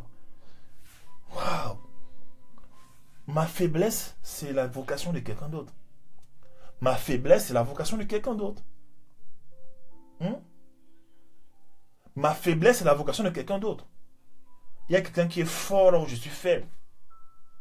Il y a un homme qui est fort là où je suis faible. Moïse avait des gens qui étaient forts là où il était faible. Bref, on avance. Donc c'est ça, l'absence du mentor. Voilà. Maintenant, un point très important, le septième élément. Ambition personnelle ou plan de Dieu. On va parler de ça pour être franc. Ambition personnelle ou plan de Dieu? Ambition personnelle ou plan de Dieu? Parfois, les projets que tu poursuis ne sont pas des projets divins pour ta vie. Parfois, ça vient de ta chair. Parfois, des projets que tu poursuis viennent de la concurrence. Ça naît de la frustration. Ça naît de la honte de ta situation précaire. Ça naît parfois de la convoitise des yeux. Parfois, tu veux devenir un homme d'affaires, avoir l'argent parce que dans ton enfance, on t'a méprisé, on a méprisé ta famille et tu t'es juré que jamais plus on ne te méprisera. Alors tu vas réussir ta vie, tu vas faire des choses. Mais parfois, ça vient faire barrage au plan initial que Dieu avait pour toi. Ça vient même choquer même tes émotions parce que en réalité, tu n'es pas créé pour la vengeance. Tu n'es pas créé pour ce business-là, pour te venger. Tu es créé peut-être pour faire autre chose de plus calme, de plus pacifique. Mais toi, tu es là. Tu veux réussir. Certaines personnes se marient par concurrence. Tu es prête à tout de mettre avec un gars. Tu te maries juste pour montrer aussi à ton ex ou alors aux soeurs de ton ex que tu as trouvé un mari ou alors à tes copines. Parfois, tu as une copine qui a été bénie. Elle a épousé. On voit souvent ça. Un gars fortuné. Ils ont des Jaguars. Ils habitent à Paris dans le 16e. Ils ont, je sais pas, pavillon. Hein, ils ont jardin, piscine chez eux. Ils ont des lofts. Ils voyagent, ils vont à Dubaï. Ils vont partout. Ta camarade de classe qui n'était rien au lycée, qui n'était rien, entre guillemets, qui n'était rien pour toi, que tu méprisais, qui était celle que les gars ne voulaient pas, qui était la lascarde du groupe, la naze, la dernière en fait, la laide, la moche du groupe, voilà, du jour au lendemain, dans sa soi-disant mocheté, dans sa soi-disant, je sais pas, elle tombe sur quelqu'un qui l'aime. Et il se trouve que c'est quelqu'un qui est fortuné. Et un jour, tu apprends maintenant que ton ami que tu méprisais au lycée habite dans le 16e, habite dans les lofts, roule en Jaguar le dimanche après-midi sur l'avenue des Champs-Élysées. Hein? Elle roule avec les gants en cuir. Hein? Elle est là avec le foulard, la Whitney Houston, comme les divas là, vous voyez, les publicités des parfums là, Chanel, tout ça. Vous voyez? Elle a des lunettes là comme ça, avec son foulard là, au vent, elle roule là. Allez sur les Champs-Élysées le dimanche, parfois vous allez voir des gens fortunés. Elle, là, elle roule tranquille, bonne petite musique. Et ton cœur saigne. Ton cœur saigne. Ton cœur saigne. Ton cœur saigne. Je parle à quelqu'un. Ton cœur saigne. Pourquoi elle? Pourquoi elle? Pourquoi elle? Pourquoi elle? Elle était laide au lycée. Donc maintenant, les laides filles vont se marier ici là. Nous les belles là, on a le corps, on a tout. On a la peau, on a le teint. Hein? On nous laisse. Les gars viennent nous prennent, ils nous laissent. Ils prennent, ils nous laissent. Ils viennent, ils touchent, touchement. On est là, les arrachés du deuil. Arrachés du deuil. Ouais, les gars font le touchement avec nous. Arrachés du deuil. Au Cameroun, on dit moi l'arraché du deuil. Qu'on a vous. Ah, Seigneur, aide-moi, Seigneur, à prêcher cette parole au nom de Jésus. Ouais. Arraché du deuil. Jusqu'à quand me toucheront-ils et me laisseront-ils? Jusqu'à quand je suis devenu le tactile, je suis devenu la tablette. Je suis devenu la tablette. Ils sont là, ils me touchent. C'est le Bluetooth. C'est quoi? Ils me touchent, ils me laissent. Le précieux n'est jamais là. Ils me touchent, ils me laissent. Touche-moi, ils me laissent. Hein? Toujours la même chose, toujours le même scénario. On me voit dans les fêtes. On me trouve sexy, mignonne. Et on me drague. Je me retrouve dans l'église des hommes. Mais jamais le précieux. Le précieux ne veut pas de moi. Jamais le précieux. Il est où le précieux? Il est où mon précieux? Et la laide ronde du lycée. La naze que personne ne voulait. C'est elle qui roule sur les Champs-Élysées. En Bentley. Hein? Dossard en cuir. Gants en cuir. Hein? Et nous? Oh là là, la vie. Je vais me venger. Je me vengerai. Maintenant, ton cœur te fait mal. Mauvais cœur, très dur. Mauvais cœur, très dur. Vous n'avez pas compris qu'il y a une justice. Vous n'avez pas compris ça. Vous n'avez pas compris qu'il y a une justice. Hein? Que Dieu est fou. Une fille qui se préserve dans sa vie, elle se préserve. Elle n'est pas la plus belle, elle se préserve. Elle fait son école. Elle est sérieuse. Hein? Donc Dieu va lui empêcher de se marier pour toi. Ah, mon frère, on voit, ma femme et moi, on observe des phénomènes. Là. Ma femme et moi, parfois, on s'assoit comme ça, mais on observe des phénomènes. Surtout que quand Dieu veut t'élever, ne blaguez pas avec ça. Écoutez, quand Dieu veut t'élever, alors que tu as souffert beaucoup, pendant longtemps, on te méprisait.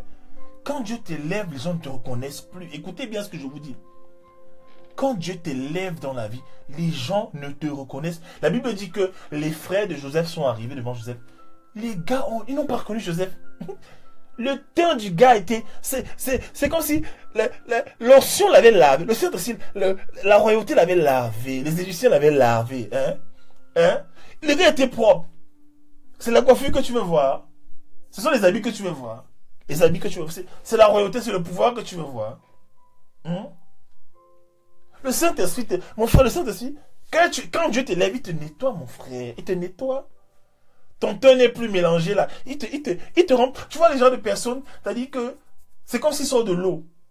On dit, mon frère, tu dors seulement dans le lait. Mon frère, c'est comment ma soeur. Mon frère, pourquoi tu ressens mal à l'argent? Pourquoi tu ressens mal à l'argent? Mais elle te dit, il fut jadis longtemps. J'étais la laide du lycée. J'étais la galérienne du lycée. C'est moi qu'on ne regardait pas. C'est moi qu'on ne voulait pas. Mais Dieu m'a rendu fécond dans le pays de mon affliction. Joseph a dit, Dieu m'a rendu fécond. Même le temps change, mon frère. Dieu m'a rendu fécond dans le pays de mon affliction. La même souffrance que j'ai connue, c'est la même situation que Dieu va tourner en gloire, en fait. Attention. Voilà. Et donc, c'est ça. Maintenant, tu as vu cette copine-là, tu veux venir maintenant te marier. Et maintenant, qu'est-ce que tu vas faire? Tu vas accélérer le processus. Tu vas provoquer des événements. Tu vas manipuler. Tu vas manipuler les gens. Tu vas manipuler les gens. Épouse-moi. Épouse-moi. Maintenant, tu vas devenir celle qui ne veut plus coucher. Tu deviens maintenant... Tu fais maintenant la chastité pour qu'on t'épouse. Moi, si tu ne m'épouses pas, moi, je ne couche pas avec toi. Moi, je suis sainte. Je veux la sainteté. Non. C'est le mauvais processus. Ton cœur n'est pas droit. Ton cœur n'est pas droit. Ton cœur n'est pas droit. Maintenant, tu veux te marier vite. Le gars, mon frère, tu rencontres un gars, mon frère, c'est comment? C'est le mariage. J'ai vu une fille sur Instagram. Une jolie fille sur Instagram. Elle a mis disponible pour le mariage. Hey! Sur Instagram, tu mets sur ton profil disponible pour le mariage. J'ai dit, mais c'est quoi ça? C'est la guerre? C'est la guerre?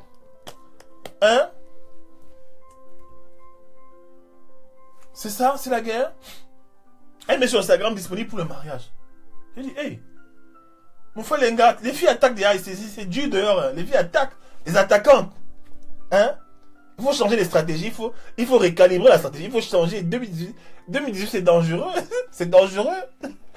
Puisque on épouse plus les belles. Ce sont plus les belles qu'on épouse. Mais les anciennes lettres se marient, mais non. Donc il faut recalibrer la cible. Il faut changer de cible. Il faut recalibrer. Il faut retargeter. En anglais, on dit quoi? Retarget. Retarget. On dit que ta cible, you miss the target. So retarget. Recalibre. Alors que ce n'est pas le plan de Dieu pour toi. Parfois, Dieu peut permettre dans ta vie que tu épouses un gars qui n'a d'abord rien, afin qu'avec lui tu bâtisses, et un jour tu arrives. Au début, ton gars n'a rien. Au début, on te demande ce que ton gars fait. Tu as du mal à expliquer ce que ton gars fait dans la vie. Souvent, Dieu permet ça en public, dans les grands endroits, quand tu es avec ton gars, ton mari. Tu as du mal à dire qui est ton mari. Tu as du mal à dire. Tu as du mal à dire. Mais quand tu es une femme de destinée, tu aimes ton mari, tu dis que ton mari c'est un homme qui est appelé à la royauté. Mon mari c'est un homme de destinée, un homme de valeur, un homme puissant. Je connais sa destinée, un homme que Dieu va élever. Un homme, Dieu a choisi une femme élevée comme moi, une femme de mon calibre pour l'épouser. Ça veut dire combien quelque part, oui? Oui, les femmes demandent les hommes en mariage, mon frère, elles se mettent à genoux dans les centres commerciaux, c'est compliqué. Il faut retarget, il faut retarget, il faut resegmenter, recibler la cible, il faut changer de cible, mon frère. Voilà. Au début de la relation, écoutez-moi bien, parfois, la personne que Dieu te donne ne ressemble pas à grand chose. Mais Dieu te révèle qui est cette personne. Ambition personnelle ou projet ou plan de Dieu. Ambition personnelle ou projet de Dieu. Ambition personnelle ou projet de Dieu. Ambition personnelle ou projet de Dieu. Il faut choisir. Il faut choisir. Parfois, Dieu a prévu que tu épouses un gars qui n'a d'abord rien. Et vous allez bâtir ensemble. Toi, maintenant, tu es ce moment-là. Tu dis, je ne marche pas avec les gens qui n'ont pas la voiture. Je ne marche pas, je suis fatigué de marcher à pied. Maintenant, si un gars n'a pas le 4x4, tu es en train de réduire le pourcentage ou la probabilité de te marier. Tu es en train d'assassiner. En fait, tu assassines en fait tes statistiques. Tu réduis très gravement en fait. Parce que souvent, les gars qui ont des 4x4, qui ont ces niveaux-là, ils sont aussi dans des dimensions de go. Hein? Les gars qui ont ces niveaux-là, excusez-moi, les gars qui roulent en 4x4, qui sont dans des dimensions, qui sont dans les grands endroits, ils sont aussi dans les grandes dimensions de filles. Dimensions, parce qu'il y a aussi des filles et des filles, mon frère. Il y a aussi des femmes des dimensions. Il y a aussi des femmes qui ont les 4x4. Et toi, tu marches à pied. Comment tu vas faire? Pourquoi ne pas supporter ton temps? Hein? Moi, je ne marche pas avec les gens qui sont broke, qui marchent à pied. Non, moi, je vais la voiture. Où est ta voiture? Bon, bref. Oh, j'ai pas envie de parler de ça. Bref. Donc, parfois, ce n'est pas la volonté de Dieu, la dimension dans laquelle tu veux aller. La Bible dit, telle voie paraît droite à un homme, mais son issue, c'est la voie de la mort. Proverbe 14, verset 12. Telle voie paraît droite à un homme, mais son issue, c'est la voie de la mort. C'est la voie de la mort. Vous savez, parfois tu penses que le chemin que tu empruntes, c'est le bon chemin. Parfois tu vois un homme avec qui tu te mets, parce qu'il a des critères, voilà, financiers, tout ça. Tu penses que c'est la bonne personne, mais Dieu te dit que c'est pas l'homme de ta vie. Toi, tu vois seulement l'argent, mais tu oublies ton potentiel, parce que normalement, l'homme de ta vie doit venir multiplier ton potentiel. Il doit venir faire exploser ton potentiel, en fait. Ambition personnelle ou projet de Dieu. Parfois, dans ce qu'on fait, on a nos ambitions, on a nos projets personnels. On veut se servir de Dieu pour réussir nos vies. Oui, moi, il y a un moment donné de ma vie où, quand je recevais l'argent, voilà, quand j'étais encore en BTS, je recevais l'argent. Je connaissais ce que Dieu voulait de moi à un moment donné. Et je trouvais ça trop dur. Je disais non, c'est trop dur. C'est trop dur. C'est trop dur. Alors j'avais à l'époque un ordinateur et j'avais mes feuilles Excel en fait. J'avais mes feuilles Excel et sur mes feuilles Excel en fait, j'avais un logiciel, voilà, j'avais établi un planning, un planning en fait, voilà. Un plan d'épargne, voilà. Alors j'avais décidé d'économiser 500 € chaque mois pendant peut-être 2, 3 ans, 4 ans, pendant ce temps, pendant que j'avais la provision financière de Dieu. Parce que je me disais que si le plan de Dieu échoue, l'argent là, je vais prendre ça, je vais créer d'autres choses avec, je vais faire ma vie avec. Mon frère, le mois où j'ai pensé, où j'ai commencé à être classé là, la somme que je recevais comme sponsoring pour mes études, s'est vidé, cette somme-là a diminué, a maigri de la somme que je voulais garder. Écoutez bien ce que je dis. Je voulais économiser, et admettons que j'avais 1500 € par mois. Donc je voulais économiser 500 € par mois. D'accord? Pour mettre de côté au cas où le plan de Dieu échoue un jour. Et moi j'allais économiser 500 € par mois. En 10 mois ça me fait 5000 €. Vous voyez? 2-3 ans, imagine, tu économises 500 € pendant 3 ans par mois. C'est une bonne somme pour faire des choses en fait. Peut-être pour un achat immobilier, pour les trucs comme ça.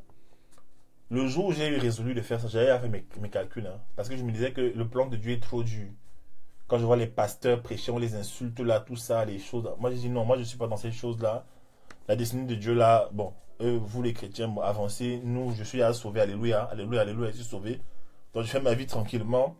Moi j'ai mes petits projets. Voilà, 18 € en 3 ans. C'est pas mal, 18 000 € en 3 ans. Je me suis dit que c'est ce que j'avais. Mon frère, le mois qui suivait là, où je devais recevoir 1500 €, c'est 1500, j'avais combien d'étudiants étudiant? J'avais 1500 € par là. Mon frère, l'argent là est venu, c'était où 1000 €, 900 €, mon frère. Où sont passés l'argent? Où est l'argent que je devais économiser? C'est passé où? Mon frère, j'étais choqué. J'étais choqué. Est-ce que Dieu est bête? Est-ce que Dieu est bête? Vous pensez que Dieu est bête? Ah, parfois on veut prendre l'argent de Dieu pour nourrir nos ambitions personnelles. Dieu est bête. Donc j'avais à calculer, j'ai dit non. 1500, j'enlève une partie là, je garde ça chaque mois. Ça fait un peu. Je mange avec parcimonie. Quand il y a les soldes, j'achète moi mes petites chemises tranquilles, à Célio, assez tranquille, je ne dérange pas, tranquillement tranquille. Je garde mon argent. Hein? Vous voyez? Je garde. Mon frère. Mon frère, l'argent qui est venu, c'était moins l'argent que je voulais. Moins l'argent que je voulais garder. Arrête, on ne blâme pas le Seigneur. C'était moins l'argent que je voulais garder. Moins l'argent, j'ai compris. Directement, j'ai confirmé en fait le code. J'ai dit, j'ai vu. Ouh, je dois faire la volonté de Dieu. Et si tu continues même encore, t'as dit que si tu avais mis, il coupe encore, tu te trouves avec 200 € et il va te nourrir. Il dit, Seigneur, vraiment, pas ma volonté, la tienne. Oui, c'est ça. Et souvent, il y a des projets que vous avez développés dans vos vies, c'est des projets Ismaël. C'est-à-dire que c'est des projets que Dieu ne voulait pas. Mais bon, ça va aller comme ça, coup-ci, comme ça. Tu sens qu'il n'y a pas l'huile dessus, il n'y a pas l'onction dessus. Tu fais des choses, il n'y a pas l'onction. Voilà. C'est ça. La Bible dit, il y a dans le cœur de l'homme beaucoup de projets, mais c'est le dessein de l'Éternel qui s'accomplit. Proverbe 19, verset 21. Dans le cœur de l'homme, il y a beaucoup de projets. Voilà, c'est ça, il vit. Beaucoup de projets. Parfois, tu veux manipuler Dieu. Il y a une autre version de ce passage dans la Bible Martin qui dit, il y a plusieurs pensées au cœur de l'homme, mais le conseil de l'Éternel est permanent, mon ami. Le conseil de l'Éternel est permanent. C'est-à-dire que sa volonté là, tu montes, tu descends, tu montes, tu descends, tu montes, tu descends, tu montes, je vais chanter comme alors, tu montes, tu descends, tu montes, tu descends, tu montes, tu descends, tu montes, tu descends, c'est la volonté de Dieu qui sera permanente. Tu montes, tu descends, tu montes, tu descends, tu montes, tu descends, tu montes, tu descends, c'est la volonté de Dieu qui sera permanente. Tu montes, tu descends, tu montes, tu descends, tu montes, tu descends, tu montes, tu descends, c'est la volonté de Dieu qui sera permanente. Tu montes, tu descends, tu montes, tu descends, tu montes, tu descends, c'est la volonté de Dieu qui sera permanente, mon ami. Mon frère, la volonté de Dieu te ballotte à gauche, à droite. Tant que tu ne fais pas, tu n'as pas la paix. Bref. Maintenant, voilà. Il y a aussi ce passage biblique qui nous dit, la parole de Dieu ne retourne pas à lui sans avoir accompli ce pourquoi elle a été libérée. Tu sais, quand Dieu a libéré une parole sur toi, mon frère, tant que ce n'est pas accompli là, ça va te déranger. Voilà. Tant que la parole que Dieu a libérée sur toi pour faire quelque chose, si tu ne fais pas cette chose, en fait, ça va te déranger, en fait, ça va te déranger. 8e élément, j'espère qu'on va finir aujourd'hui, Seigneur, pardon, fais-nous grâce. 8e élément, le manque de connaissances de base. Le manque de connaissances de base. Soyons sérieux. Soyons sérieux, c'est ici là que je risque de blesser certaines personnes. J'étais comme ça avant. Le manque de connaissances de base. Je ne parle pas des diplômes. Oui, j'imite le chanteur. Le monde de connaissances, tu as des projets, d'accord? Tu veux construire une entreprise, tu veux être milliardaire, mais tu n'as jamais lu les livres de business. C'est quoi? C'est la sorcellerie? Non, mais dis-moi un peu. C'est la sorcellerie. Tu veux devenir milliardaire. On dit à l'église, alléluia, je vois des milliardaires dans la salle. Recevez le milliard. Je reçois. Il y a des pasteurs qui disent, prophesy. Can I prophesy? Est-ce qu'il peut prophétiser ici? Là? Prophète, prophesy. Ouh. Bouh. Prophète, major prophète. Je vois des milliardaires ici. Toi, à droite, assis à l'angle gauche de la salle, je te vois milliardaire dans 7 ans. Dieu te bénira. Je te vois posséder des entreprises milliardaires. L'argent va te fatiguer. L'argent sera à tes pieds comme de la poussière. Je prophétise sur ta vie. Prophesy. La personne tombe. Prophesy. Après, tu vas au quartier. Rien ne se passe. Tu es broke. Broquissima, brocassa, broc. 1 mois, 2 mois, 3 ans passent, 4 mois, broke. 7 mois, broke. 7 ans, broke. Seigneur, tu as dit que dans 7 ans, je serai riche, je serai milliardaire. Je ne comprends pas. Tu as reçu, j'ai reçu à l'église, j'ai même arraché. J'ai même semé des offrandes à l'église. offrant des prémices de mon revenu, j'ai donné à l'église. Seigneur, ta parole ne ment pas. Tu n'es pas un homme pour mentir, ni le fils de l'homme pour te repentir, Seigneur. Accomplis ta parole, sinon je vais te traiter des menteurs, Seigneur. Tu ne peux pas mentir, tu ne peux pas mentir. Dieu te dit, tu veux faire un business? Hein? So, tu veux être milliardaire? Tu es milliardaire, hein? Ok. Tu connais le livre Père riche, Père pauvre? Père riche, Père pauvre, c'est le nom de qui? Père riche, Père pauvre. Déjà, je n'aime pas la pauvreté. Pourquoi tu me dis Père? Pourquoi je dis pas seulement Père? C'est d'abord, c'est un film. Tu connais Père riche, Père pauvre? Hein? Père riche, Père pauvre. C'est un film. C'est une marque de vêtements. Père riche, Père pauvre. C'est quoi? C'est un film. C'est un sketch. C'est le nom d'une chaussure.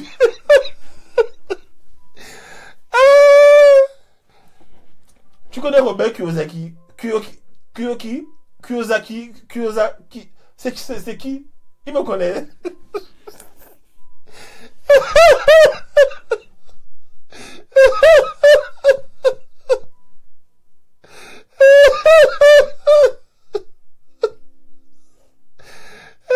Seigneur, papa.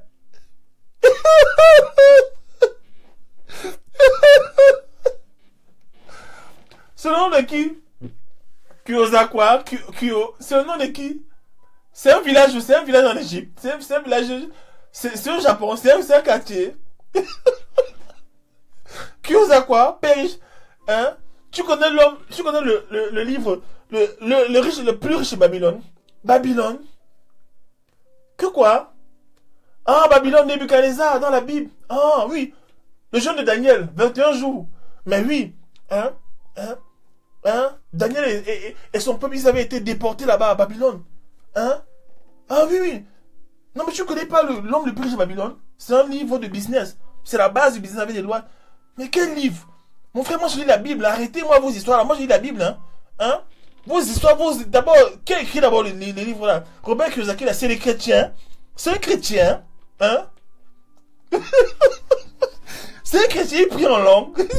Il connaît l'huile, il connaît l'onction. Hein? C'est un chrétien. C'est un chrétien. Hein? C'est un chrétien. C'est quoi? Mon frère, c'est quoi ces attaques du diable là? Tu ne veux pas de quel livre? Il y a tout dans la Bible. Tout dans la Bible. Hein? Kyo, c'est le nom de qui? Hein?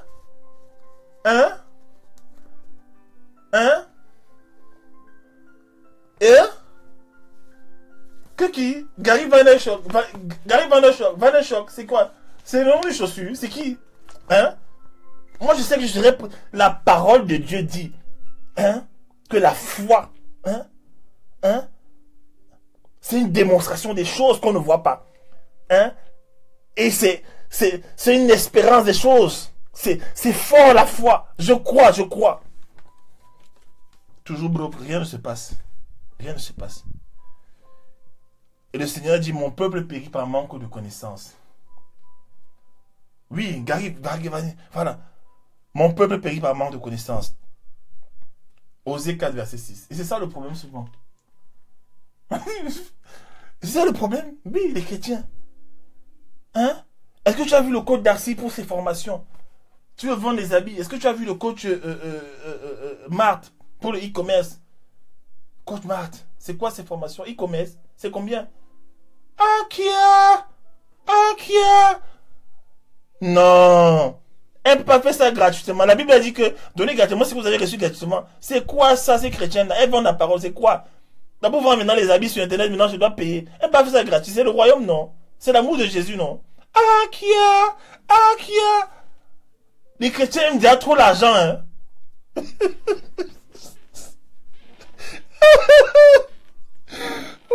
Les chrétiens aiment déjà trop l'argent. Moins de choses, vendre.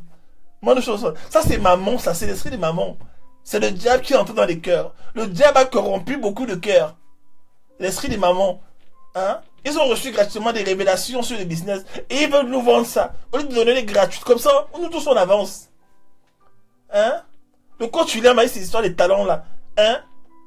C'est quoi les talents? C'est dans la Bible, non? Alors, hein? Les formations, les talents, formation des talents. Hein? C'est combien? Toujours les chrétiens. Ils sont même. C'est qui ces chrétiens-là même? Est-ce qu'ils prient le vrai Jésus? Est-ce qu'ils prient le vrai Jésus? Est-ce qu'ils prient le vrai Jésus? Hein?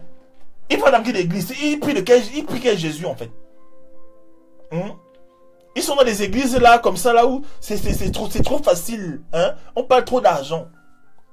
Hein? Mais tu continues seulement broke. Ouh! Manque de connaissances de base. Tu sais, je vais te dire une vérité. Maintenant, parlons cash. Hein? Si Dieu prophétise sur ta vie que tu seras milliardaire, je t'assure, c'est vrai, c'est la vérité. C'est la volonté de Dieu. Mais Dieu est juste, en fait.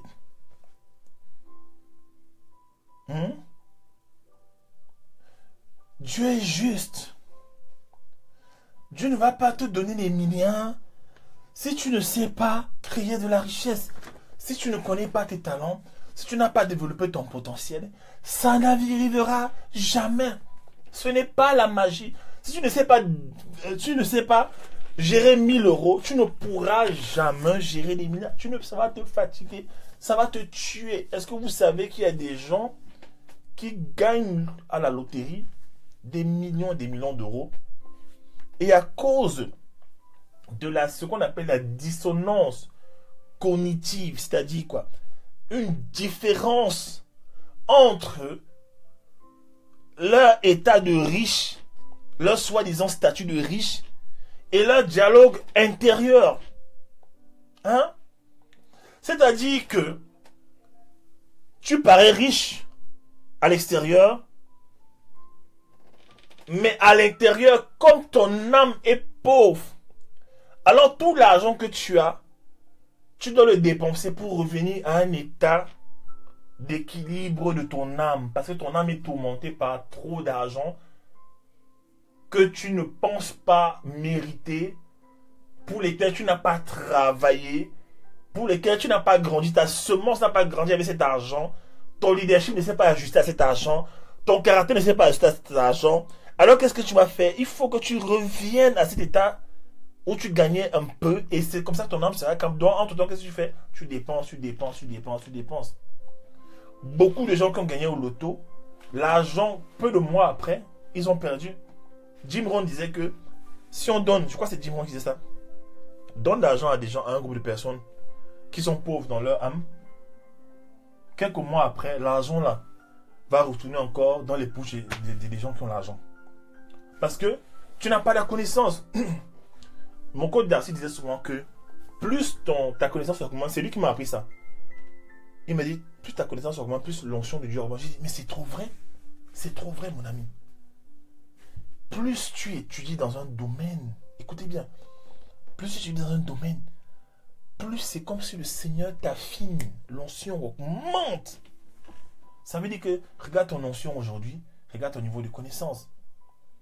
Bonjour Olivia.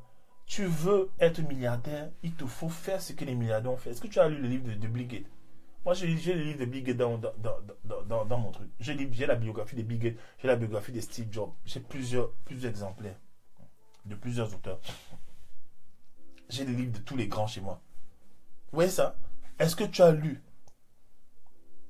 Est-ce que tu connais comment créer une offre, un service? Est-ce que tu connais le marketing? Est-ce que tu connais la vente? Est-ce que tu as fait des stages en entrepreneuriat? Est-ce que tu as appris tout ça?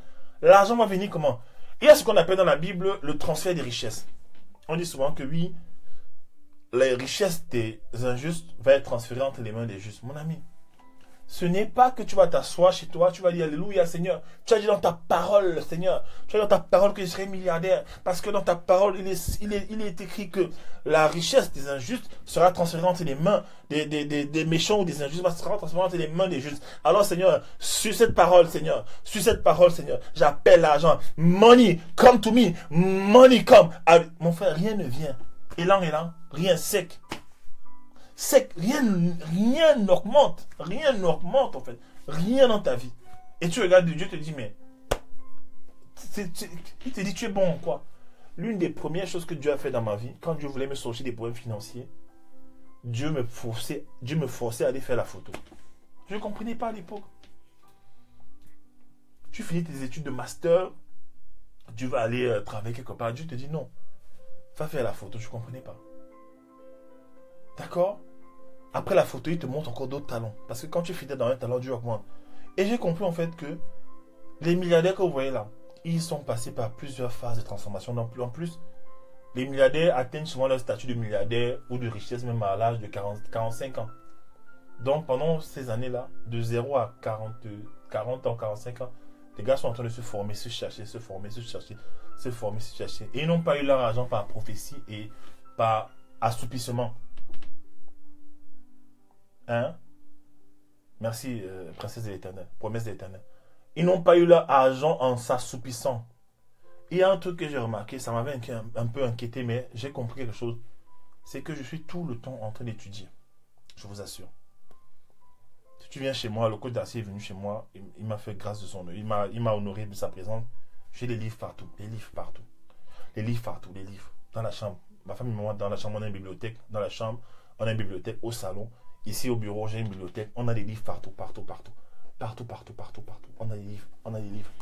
Voici un des livres que j'ai acheté encore par rapport à la marque. Encore par rapport au fait de créer sa marque. On a des livres partout, partout, partout, partout. Pourquoi? Parce que j'ai compris que si je vais arriver où Dieu, ce que Dieu m'a montré en fait, il faut que j'ai la connaissance, mais une connaissance en fait pratique. Il me faut de la connaissance. Et ma capacité à prospérer ne dépend pas des gens. Ça dépend de la quantité d'informations que je mets en moi, que je mets en pratique, que je peux transformer en service et en produit.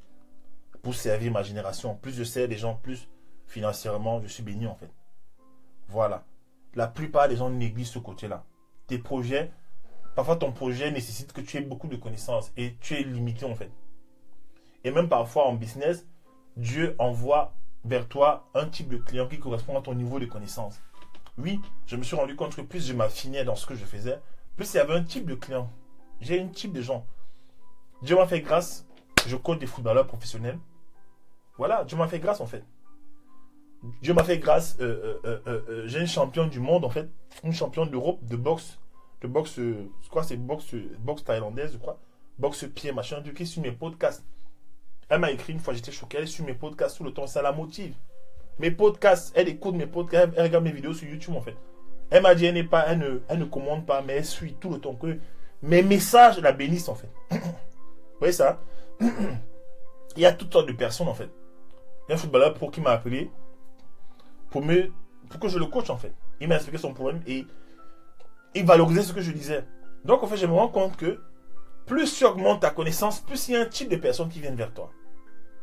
Donc même les gens qui ont les milliards, qui vont venir te connecter au business, il faut que tu augmentes ta connaissance. Et ça ne doit jamais cesser. Vous ne pouvez pas faire 2 jours sans étudier quelque chose. Ce n'est pas possible. Tous les jours, tu dois apprendre dans ton domaine. Dans ton domaine, tu dois apprendre. Tu dois apprendre. Tu dois apprendre. Tu dois apprendre. Tu dois apprendre. Tu dois apprendre. Je ne te demande pas de tout apprendre. Mais que dans ton domaine, que tu deviennes un expert. Deviens expert dans ton domaine. Apprends. Fais des formations. Fais des formations. Forme-toi. Si c'est les talents que tu as besoin de connaître, forme-toi dans les talents. Si c'est le e-commerce, forme-toi. Si c'est, je sais pas, le marketing, forme-toi. Forme-toi. Ne sois pas juste un chrétien qui lit seulement la Bible. C'est très déséquilibré ça. Ne sois pas un chrétien qui lit seulement la Bible. C'est dangereux. C'est bien, tu auras la force, mais dans le monde, tu risques d'être... Tu n'auras pas la connaissance pratique. Mais oui. J'ai regardé dernièrement une conférence de leader de Miles Monroe. Il parlait à des pasteurs. Il disait que non, faut pas blaguer. Il expliquait qu'il y a 2 choses qui sont importantes pour Dieu. Le déploiement et le management. 2 choses importantes, le déploiement et le management. Il expliquait aux pasteurs, ça m'a choqué, il expliquait à des pasteurs qui avaient déjà des ministères que vous êtes là où vous êtes bloqué parce que vous ne devez pas vos talents. Vous devez créer des business. Il disait aux pasteurs, j'étais choqué, il disait à des pasteurs, des grands pasteurs, que vous êtes là, vous êtes broke. Il disait que tu ne peux pas, il disait aux pasteurs, vous ne pouvez pas survivre avec l'argent de la dîme. Il dit, you cannot survive with the tithe. Tu ne peux pas survivre avec l'argent de la dîme. Il disait aux pasteurs, tu dois être un homme d'affaires, tu as reçu des talents potentiels. Tu dois développer ton potentiel en fait. Tu dois créer. Dieu a donné aussi des trucs. Et il disait aux gens que s'il y a, il y a beaucoup de pasteurs, ils ont seulement pour lecture la Bible. C'est tout en fait. Ils ne lisent pas le business, ils ne lisent pas autre chose en fait. Rien que ça. Et après c'est compliqué. Tu vois ça? Mon peuple périt par manque de connaissance, pas à cause des démons. D'accord? Et c'est très important de comprendre ça. Voici un truc rapidement où la Bible dit que les enfants de ce monde sont plus sages que les enfants de lumière. C'est dans Luc 16. Luc 16. Jésus dit, en parlant du fidèle économe, qui n'était pas d'abord fidèle après, qui s'est rattrapé, Jésus dit, les enfants du monde présent sont plus avisés. Dans certaines versions, et Annick a ri déjà, dans certaines versions, c'est dit, they are wiser than the son of light. Ils sont dans the children of light. Ça dit quoi? Les enfants du monde sont plus sages que les enfants de Dieu. Mon frère, c'est dans Luc 16. Parfois, on lit la Bible, on n'aime pas seulement. Moi, je comprends pas. C'est dans Luc 16. Ma Bible est où? J'ai pas envie de déranger, je vois là. C'est dans Luc 16. Et Jésus dit que faites-vous des amitiés avec eux. Allez faire des amitiés avec eux. Ça veut dire que, après avoir prié, le Seigneur va voir des mentors qui ne sont même pas chrétiens, qui ont les connaissances dont tu as besoin. Hein? Tu es seulement là, oui, c'est vrai. Mais à la fin de la journée, il faut aller lire les livres. Ça a changé ma vie littéralement. Il faut prier, mais il faut être pratique dans la vie. Il faut avoir des connaissances pratiques. Il faut développer son potentiel, mon ami. Il faut être efficace. Dans les entreprises, parfois, les problématiques des entreprises, ce ne sont pas les problématiques de prière. C'est des problématiques de stratégie qu'il faut mettre en place. Problème en marketing, le chiffre d'affaires qui est en berne, il faut trouver une stratégie marketing pour booster les ventes. Ben, parfois, il te faut apprendre d'abord des choses dans les livres de marketing. Hein? Voilà. Le manque de connaissances même dans le mariage. Vous êtes marié, tu ne connais pas ta femme. Combien de fois, je demandais souvent à des coachs, est-ce que tu as lu les livres de mariage sur le mariage? Tu veux te marier? Combien de livres de mariage tu as déjà lu? Combien de livres de mariage tu as déjà lu? Ah non, moi j'ai dit seulement la Bible, oui, la Bible c'est vrai. Mais il y a des livres où on a développé des choses, où les gens ont développé des choses. Ils ont parlé de leur souffrance sur la base, sur la lumière de la parole. À la lumière de la parole. Tu vois? Les gens ont besoin de visibilité. Tu vois un peu? Ils ont besoin de visibilité dans la vie. Mais pour être visible, il faut savoir comment te rendre visible en fait. La Bible dit que avec tout ton gain, acquiert la sagesse. Avec tout ce que tu gagnes. Écoutez bien. With all your getting, get understanding. With all your getting, get understanding. Vous comprenez pas ça? Avec tout ce que tu gagnes, achète de la sagesse. On te dit ça. Proverbe 4, verset 7. Avec tout ce que tu gagnes, achète de la connaissance. Bonsoir Léonie. Voilà.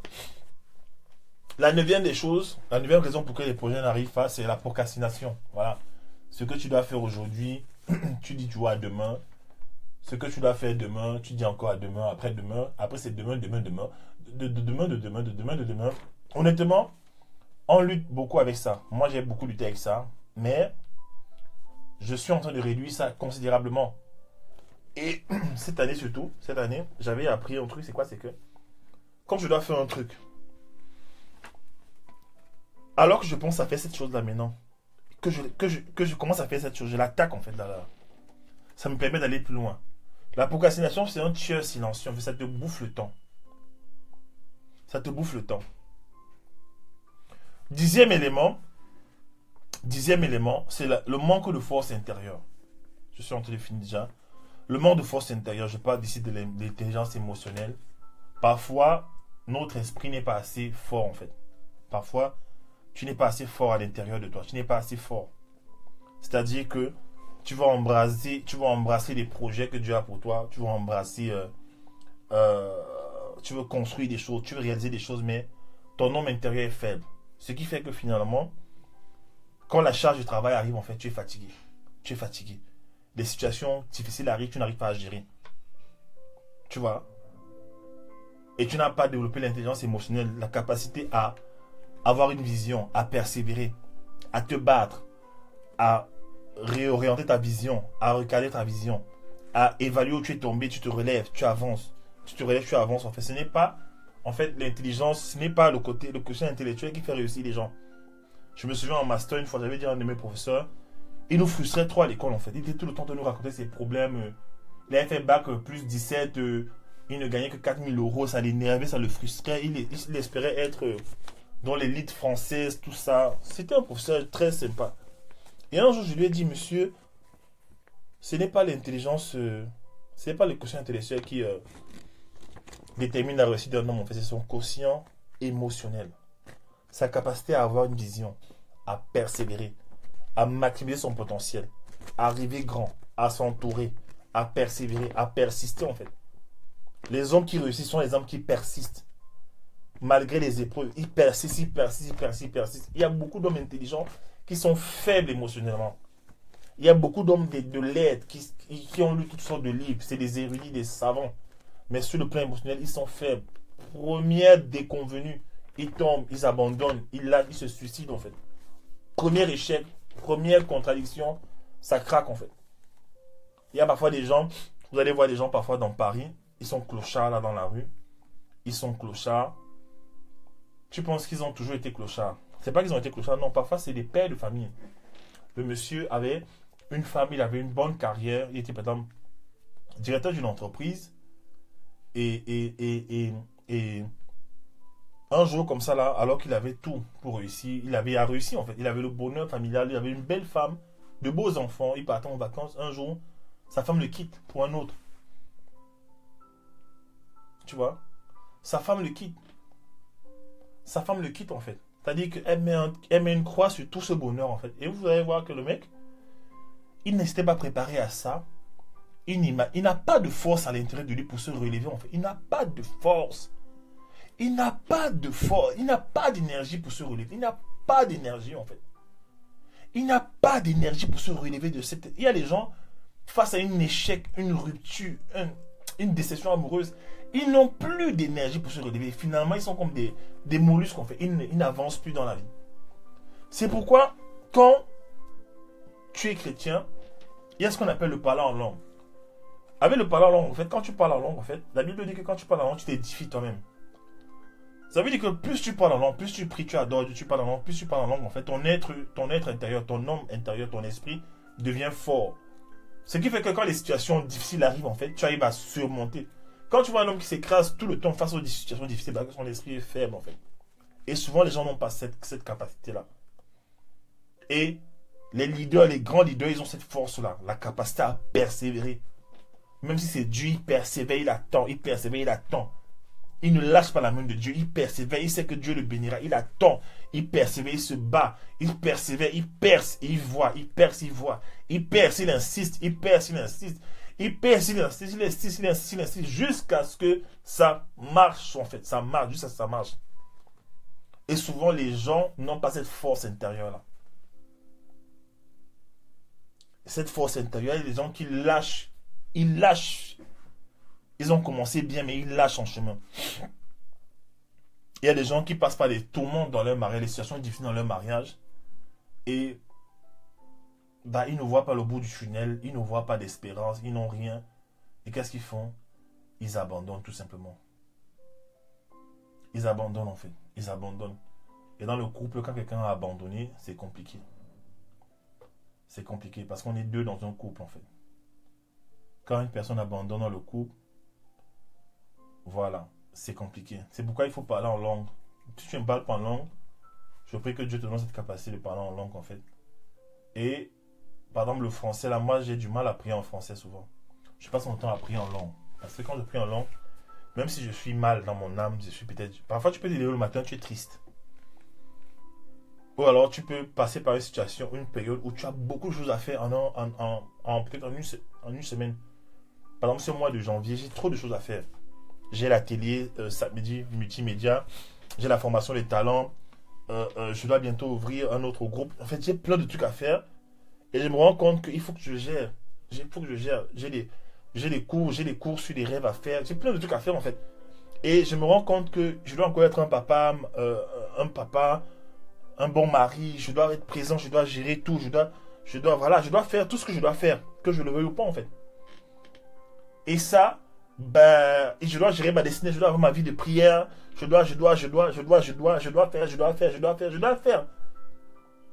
Tu vois un peu? Et il faut que j'ai la force émotionnelle. Et quand je commence à prier en long, riba sakarababa, je prie seulement en long. Ribaba sakaraba, toute la journée je prie. Ribaba. Et quand à l'intérieur de moi je sentais que j'étais écrasé sur le poids des choses, des projets, je sens comment ça devient simple en fait. Je commence à avoir des idées. Dieu me dit appelle telle personne, j'appelle. Ça devient facile. Peut-être mon assistante m'appelle. Elle m'appelle, elle me dit coach. Par exemple ce matin elle m'appelle, elle me dit coach. J'ai besoin de. Il faut que je t'aide. Tu as besoin d'un truc dans tel domaine. Dis-moi, je vais te soulager. Et je dis, ah, donc il y a ça. Tu vois, il y a plein de trucs qui arrivent. Et Dieu commence à trouver des solutions en fait. Les choses deviennent simples. Tu pries en langue. Tu pries. Et parfois, quand tu pries, tu commences à entendre ce que tu dis. Tu entends, tu reçois des révélations. Dieu te dit, appelle telle personne, fais ceci. Machin, truc. Machin, truc. Dieu te dit, maintenant, lance ta formation des talents. Maintenant, fais ceci. Fais cela. Fais telle vidéo. Fais telle. Ça, tu vois un peu. Et tu arrives à embrasser les projets. Tu arrives à embrasser les projets, en fait. Voilà. Je crois que c'était ça le 10e. J'ai parlé du manque de pardon la semaine passée. Et voilà, c'était tout, hein. C'est tout, en fait. C'est tout ce que je peux dire, en fait. Manque de force intérieure. Il faut travailler ça. La Bible dit que ceux qui se confient en l'Éternel sont comme des aigles. Ils prennent leur envol comme des aigles, en fait. Voilà. Ils courent, ce petit point. Ils marchent, chancellent point. C'est Dieu qui accorde de la vigueur à celui qui est en défaillance. Parfois, quand tu es sous le poids des responsabilités, tu n'arrives pas à t'en sortir. Demande à Dieu la force intérieure, en fait. Seigneur, remplis-moi de force, remplis-moi, augmente ma capacité. Augmente ma capacité. Parfois, nous les hommes, parfois, les maris, souvent, qu'est-ce qu'ils font? Quand ils ont trop de problèmes qui arrivent, les factures, les trucs, parfois, ils commencent à parler n'importe comment, ils deviennent durs, ils commencent à crier, machin. Non, tu restes calme, tu demandes à Dieu de te donner la capacité, la sagesse. Accorde-moi la sagesse de gérer cette situation, Seigneur. Accorde-moi la sagesse de gérer cette situation. Accorde-moi la force intérieure pour gérer cette situation. Accorde-moi la force, Seigneur. Accorde-moi la force, donne-moi la capacité, Seigneur. Donne-moi la capacité de faire ce que je dois faire, quand je dois le faire, comme je dois le faire, que je le veux ou non. Donne-moi cette capacité, Seigneur.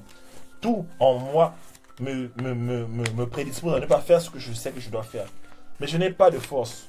À un moment donné de ma vie, Dieu me demandait certaines choses, je n'arrivais pas à faire. Je me mettais à genoux, je disais, Seigneur, moi j'arrive pas à faire ce que tu me demandes, j'arrive pas, c'est dur.